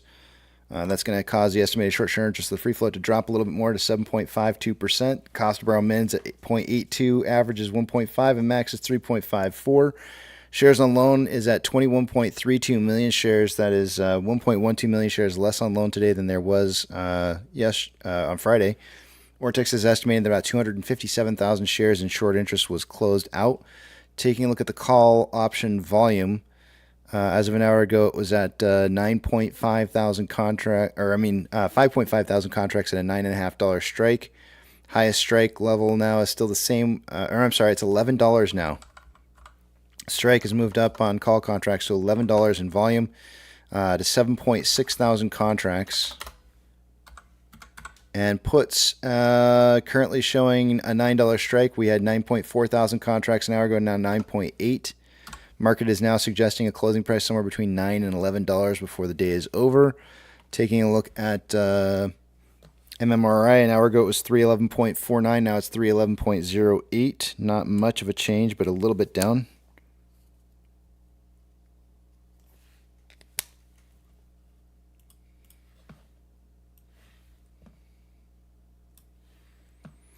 Orders by Fidelity customers, AMC and GME are the only two on this list that I'm looking for. I see AMC on here with a 71.54% buy to 28.46% sell ratio, and GME is also on the list with a 77.41% buy to 22.59% sell ratio. Looking great on both of those. SSR tripping price for the day today is $8.55. SSR is on from tripping on Friday. 3.4 million shares available to be borrowed. 0.9% fees. Did my internet kind of disconnect again? Nope, still active. Okay. No, you said All good? All right, cool. NASDAQ is up 1.23. Dow Jones is up 1.08. S&P 500 is up 1.18. We have 4,506 advancers to 1,539 decliners. The market is more advancing now than it was an hour ago.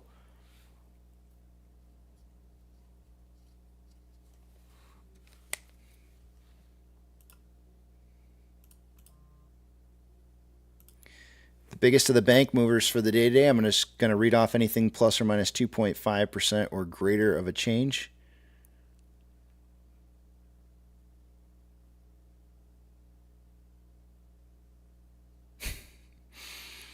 FRC is down 9.8. Silvergate's down 13.27. PacWest is up 9.97. Western Alliance up 4.3. First Horizon up 2.6. Douche is up 2.59. Zion up 3.91. Schwab is up 4.83. And that's it for the banks. Ethereum Classic is up 1.68% and consolidating. DXY, the US dollar, is down 0.3 and consolidating. Oil is up 0.37 and consolidating. Mortgage-backed securities are down anywhere from 0.55 to 0.6 and trending down. Actually, the Vanguard's looks like it's consolidating a little bit. SPY is up 1.18 and starting a trend up. VIX is down 8.7 and consolidating. VBR is up 1.65 and consolidating. VB is up 1.78 and slight trend up. Tesla's up 0.75 and very slight trend up. Amazon is up 2.03 and took a little bit of a run there with SPY. Cinemark is down 3.38 and consolidating. Doge is up 1.04, consolidating. Actually, hold on a second here. Trending up. My screen was way too maximized. My bad. Trending up. Bitcoin is I gotta do the same thing with Bitcoin here. Bitcoin is up 3.65, but it is consolidating. GME is down 2.38 and trending. Actually, it's consolidating after a trend up. HYMC is up 4.17 and slowly trending up. NCMI is up 1.04, trending up. HUD is up 1.91, trending up, and AMC is down 1.84 and trending up. Inflow versus outflow for the day today, we have approximately 7, 8.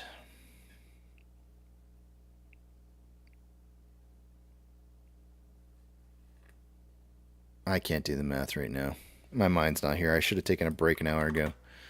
Hold on a second.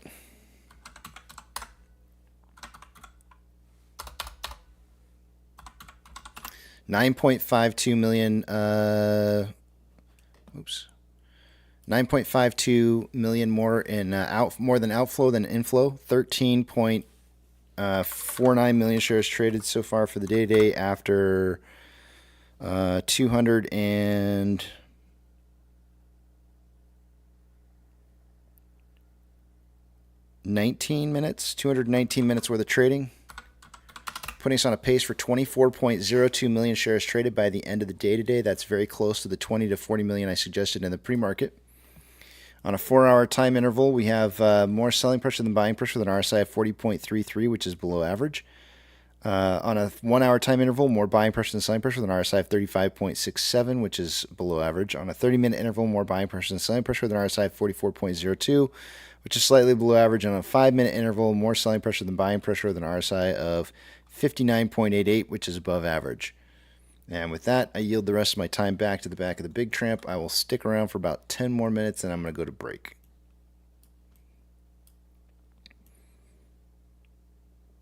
And I have no idea what I'm going to do for movie trivia for the day today.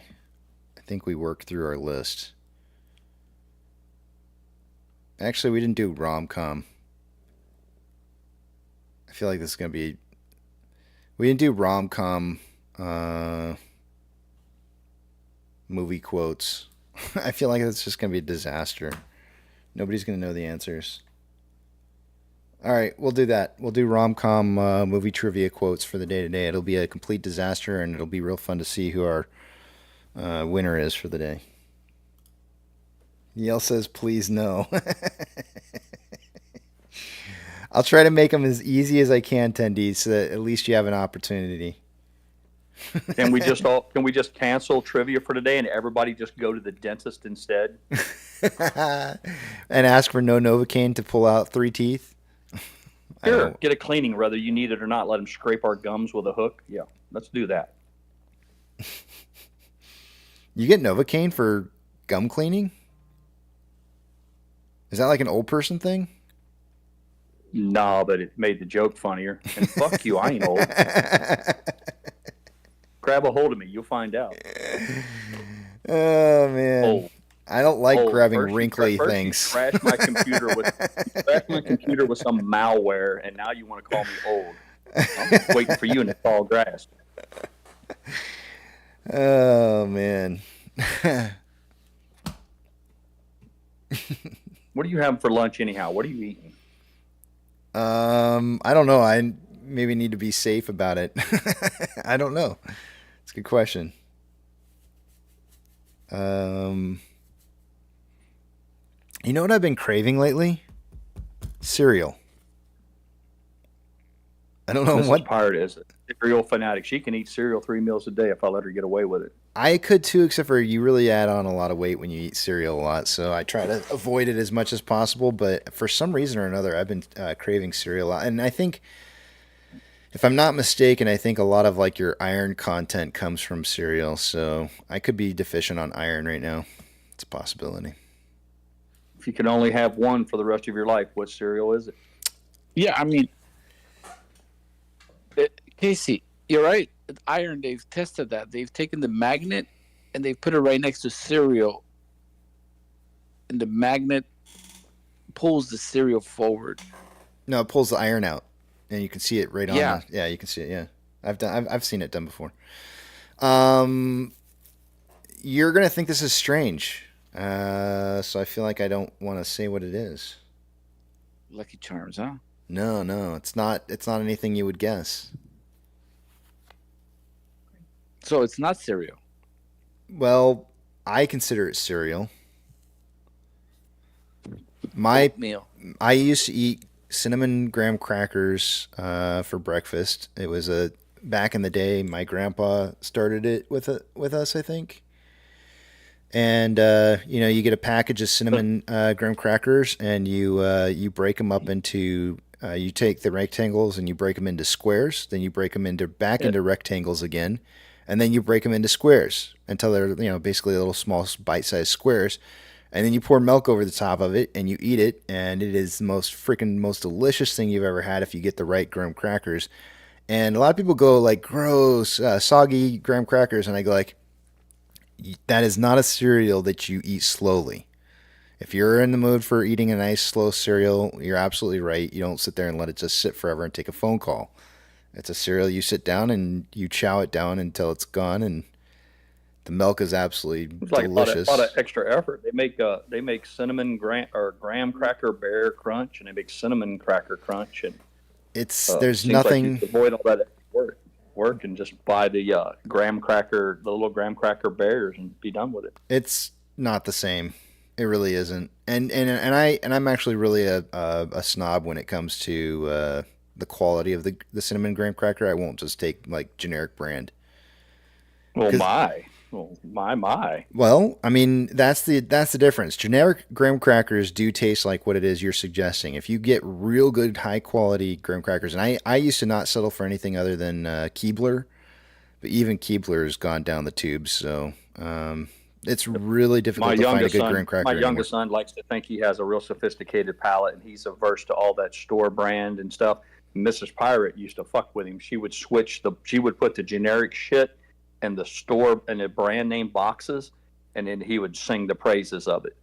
And so she did a lot of blind taste testing. So you might want to be careful with that snobbery if you come to my castle. You'll get trapped. I guarantee you, I will know the difference. Guaranteed. Challenge accepted. Challenge accepted. And I don't understand how anybody can sit there and say that you can't tell the difference between Coke and Pepsi. Some products, that's we've covered this ground before. Some products, and that's the thing. If it's close enough to be acceptable, but it's substantially cheaper, then I'm all for it. But I'm not gonna eat garbage and just so I can save a little money. So I think it's product by product. I agree. I totally agree. Yep. You'll never get me to try another mac and cheese other than Kraft, though. I don't think there's any other mac and cheese out there that's better. And I don't know why that makes a difference, because it's just a stupid noodle. Maybe it's the cheese. I don't know.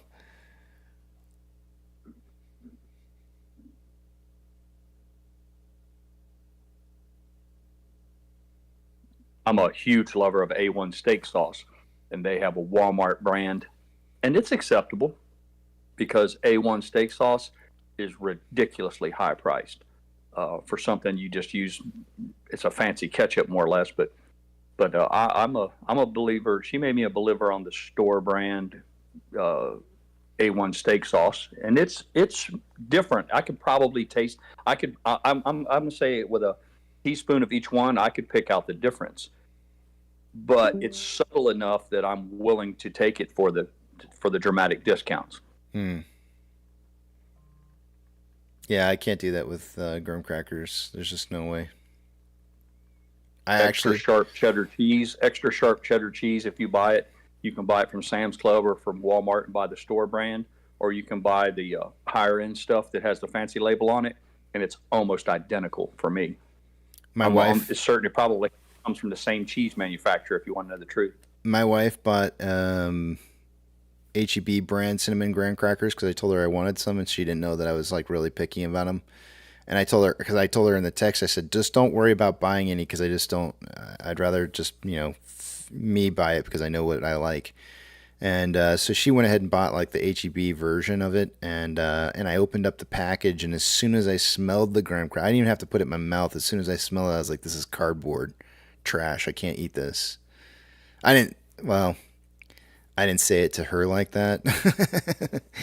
But I took all those graham crackers and I put them in a Ziploc bag, and I said, these can be used for baking. But I just can't do it.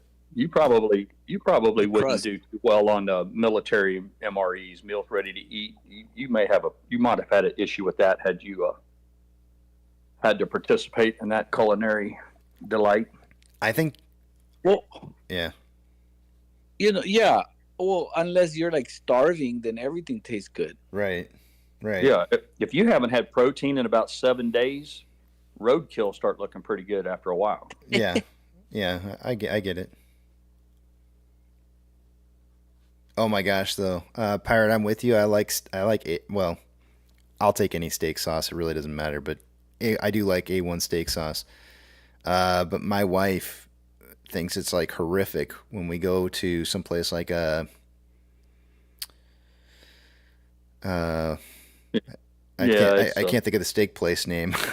Black Anus. No. Just even the simple ones that are where they put. Remember where they used to have the peanuts on the ground? I can't think of what the name of the place is. The what? The Logan's peanuts. Roadhouse. Something like Peanuts? that. Roadhouse. Yeah, Texas Roadhouse. I can go to a Texas Roadhouse and order a high quality piece of steak that they have, and I'll ask for A1 barbecue or A1 steak sauce, and my wife will just she wants to start screaming. She thinks that's like the most. I'm with you on that. I like my steak sauce, unless I have a really expensive cut and I'm cooking it myself at home, and I can do something that I want to do to it. Montreal or a little dry or something like that. But yeah, I'm a big fan of the Dale seasoning. I don't know if you're familiar with that where you're from. It's just called Dale's, and it's a wet marinade. You soak it in the steak in it for about 20 minutes before you put it on the grill. And if you do that, then you won't need steak sauce. It's real similar in taste. That sounds yummy. Yep, called Dale's. I highly recommend it. Dales. It looks like soy sauce. Yeah, you just float your steaks in them, half an hour at the most, 15 minutes per side at room temperature just before you sear them, and it does a magnificent job. Chicken, you can leave in it almost overnight, but beef seems to suck it up a lot faster, and it's high in sodium and salt. So if you leave beef in it too long, it can become overpowering. But if you haven't experimented with Dale's, I highly suggest you try that. Sam says, ask them for ranch. And it's funny, Sam. I'm pretty sure my wife would probably have a heart attack if I started dunking my steak into ranch. And just because you said it, I'm gonna try that next time we go out. I'm gonna ask for ranch, and she's gonna think I'm getting it for something else on my plate other than the steak, and then I'm gonna start dipping my steak into it just to see what she does. Melted butter now. I am just gonna salted butter. I'm gonna dip each bite. Butter. I'm gonna cake the whole bite with my mouth is watering just thinking about it. Just to see what she says. Counterparty risk. I actually put I put this is another one that drives her nuts. I put ketchup on my pot roast. That's the way I grew up. My dad always put ketchup on his pot roast, and that's the way it was. There was no other way. And so now I find it difficult to eat pot roast without putting ketchup on it, and it drives her nuts too. Ketchup, like if I'm running down the road and you need to catch up to me, is that? You know what? I get made fun of that for all the time, and it's like people seem to have more of a problem with the way I say ketchup than I do both, which is odd. But for some reason, people more focus in on the ketchup one. But that's ketchup. That's the way I've always said it. How do you say it? Catsup? Ketchup. Catch. There's an catch. E in there. There's an E in there. There's an E in there somewhere. Catch. Who cares? And I don't think there's an A in there, so. It's ketchup. You gotta catch up. Catch. It's ketchup. Yeah.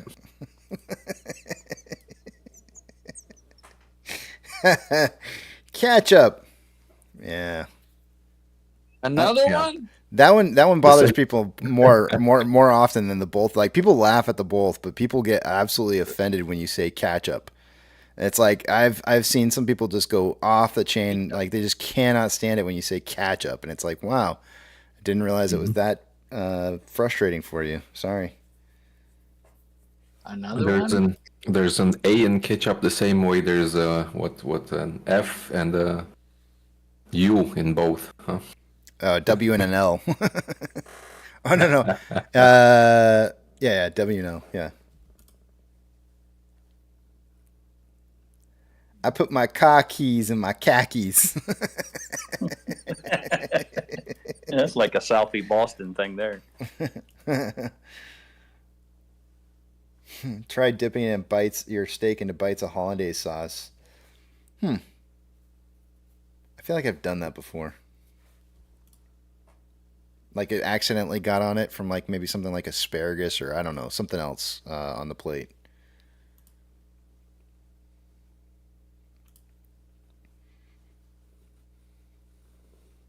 I love the khakis. Khakis in my khakis. CPR says, you just made my day, Casey. You're welcome. I aim to please. All right, well, having done that, I'm going to depart now. Another one? Yeah, another. You know what? Yes. Another break. Let's see here. I got to make sure I put this on the right spot here. What's a cock key? Now, what will it take to make counterparties whole week? 1796, do you really want to know? Don't ask questions you're not willing to find out.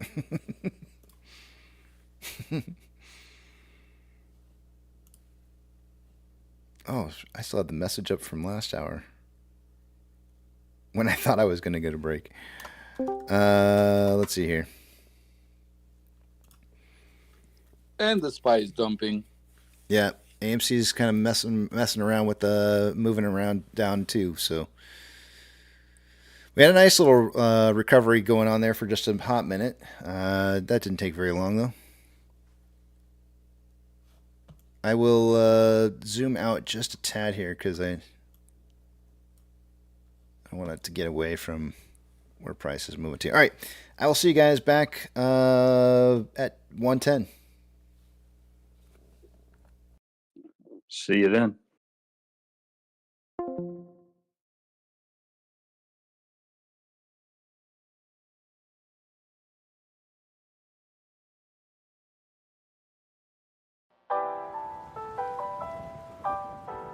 Liftoff of mission 41D, the first flight of the orbital Discovery, and the shuttle has cleared the tower.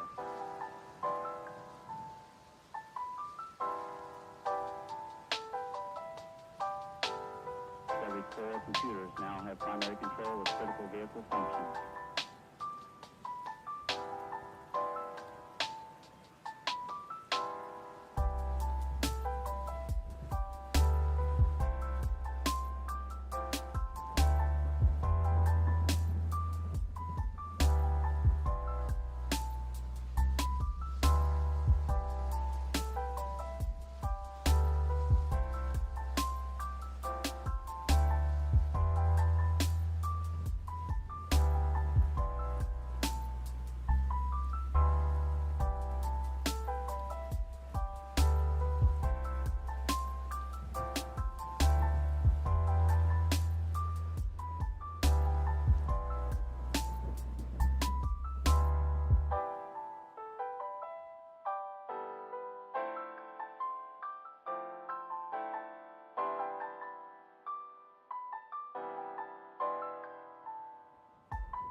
All right, guys, I'm back.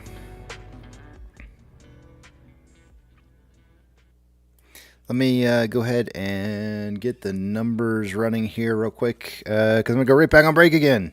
I know, because I took a break late, and so I should have probably just not gone at all till now, probably. But so let's get through these hourly numbers here real quick and take a look and see what's going on here. Starting with me telling you that I'm not going to be able to see what it is you guys are writing, so hold those personal thoughts, comments, questions, and concerns until you see the big trim back up on the screen again.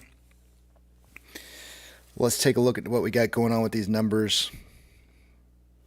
Two-factor authentication. If you don't have it, you may want to consider getting it, as it could prevent somebody from getting into your account that shouldn't be in your account. When you do sign up for it, if your broker allows you to put in a secondary device to receive that access code, not a bad idea if you set that up, as you never know when something's going to happen to your primary device.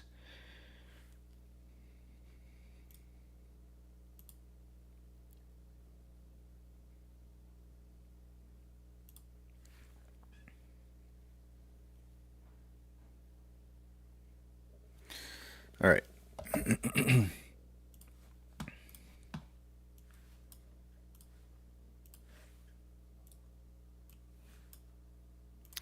Starting with off exchange. By this time of the day, I would expect to see, 1 o'clock, 64% combined between off exchange and EDGX going through there. We have 53.91% going through off exchange. EDGX is 9.87. The combined total on that 63.78%, or about just a little less than a quarter, 0.22% less than what it should be by this time of the day. CHX volume is 5,107 shares. Not a whole lot going on there. GME CHX volume for the day is sitting at, CHX volume sitting at 1,429 shares. Not a whole lot going on there either.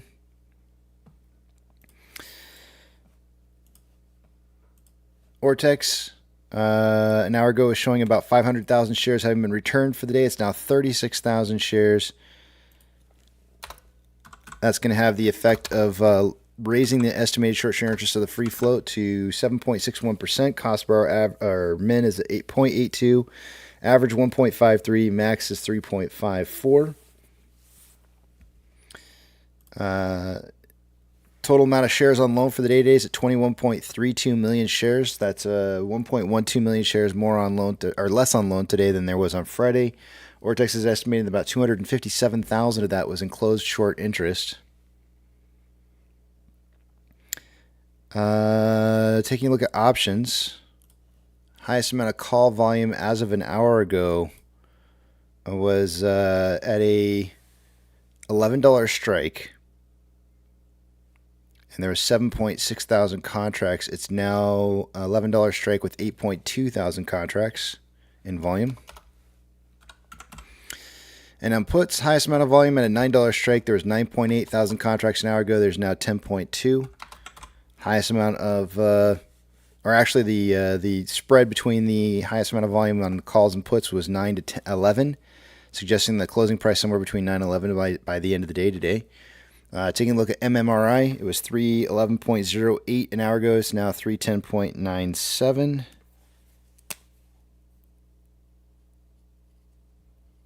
Small change.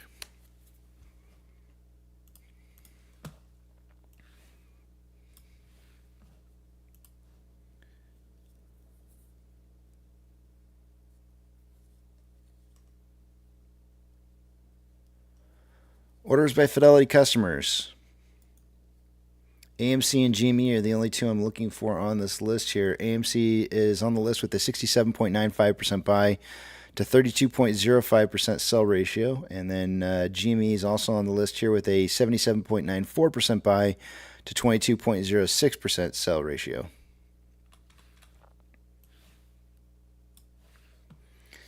SSR trips today on AMC at $8.55. It did trip on Friday, so it's still on for today. Shares available to borrow sitting at 3.4 million shares. That has not changed from an hour ago. And fees currently at 0.8%.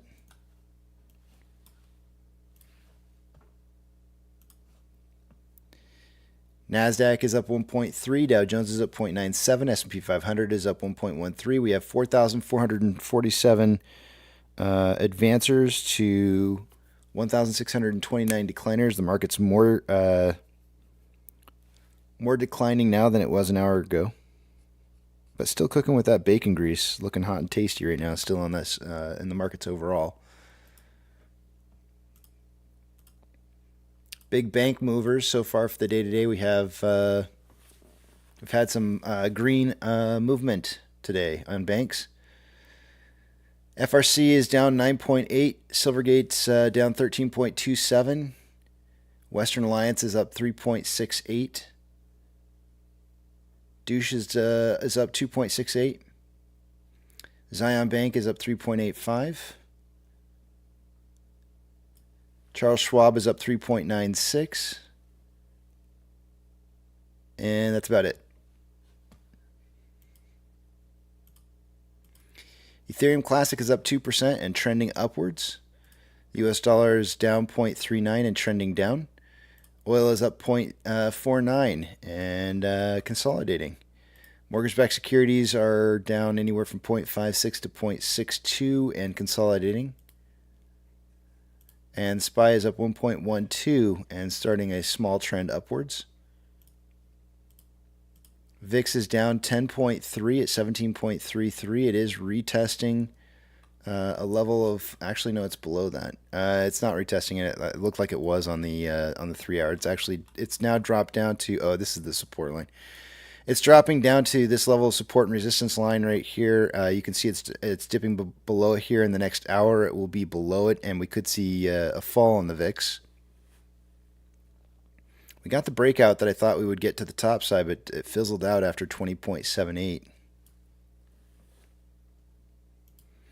VBR is up 1.65 and consolidating. VB is up 1.72, trending up slightly. Tesla is up 1.57, trending up.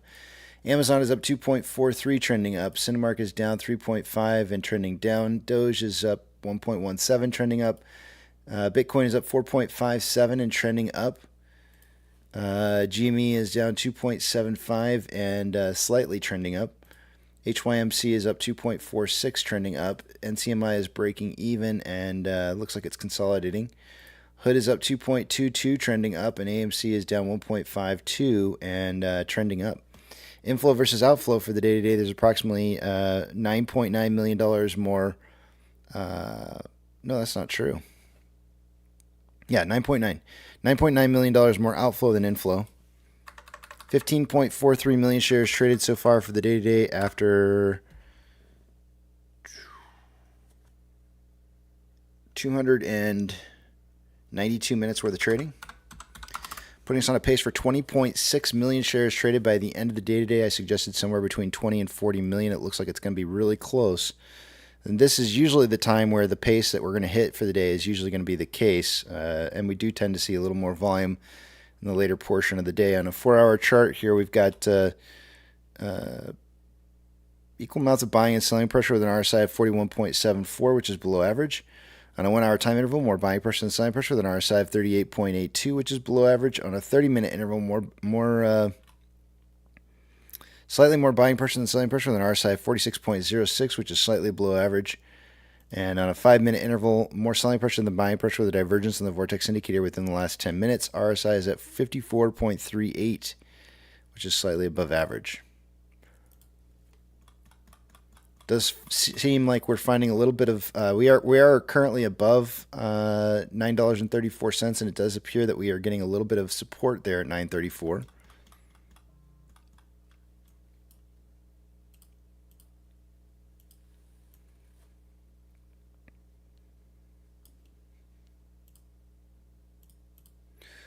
Looks like we may be in a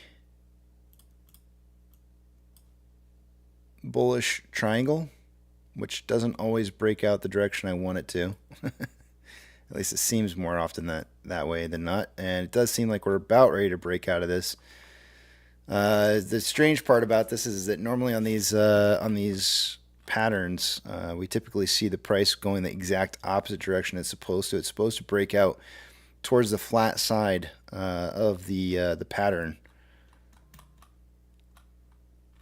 AMC always seems to manage to defy that.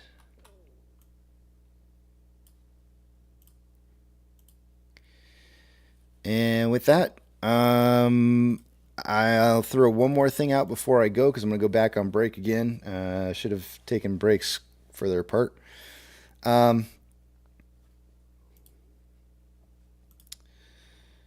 Let's see here. To me, I got a message from John earlier stating that the failure to delivers are in.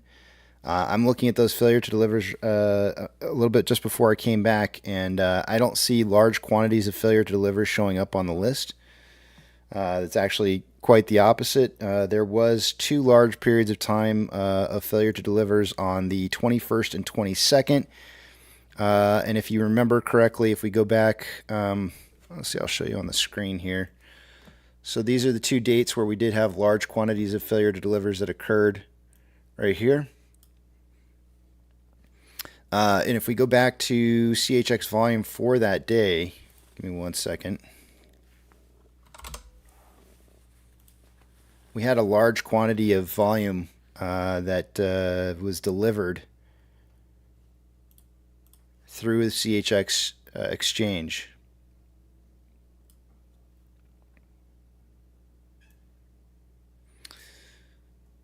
So going back to the 21st, 22nd time frame and checking out just the CHX volume, nothing else. How do we move this page over?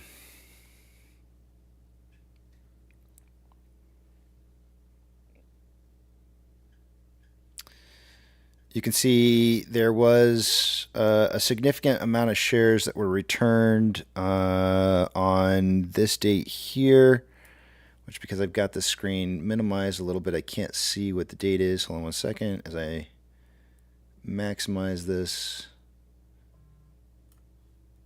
That would have been around 9/13, which would have been well before that would have accounted for these shares right here.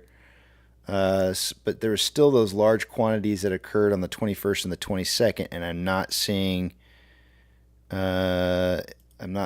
those shares having been returned. So the failure to delivers are showing up as gone, but there was no delivery of shares whatsoever during that period of time that would have been relevant to the amount of fail to delivers that would occur during that period of time. So in regards to when these dates are going to need to be delivered by, I don't ever go based off of the numbers that are showing on here. Actually, there is no numbers. I'll have to wait for this to report on a different spreadsheet, and then let you know when those dates are coming due. But according to this, the numbers they've already been delivered. As the numbers went where these would have been delivered.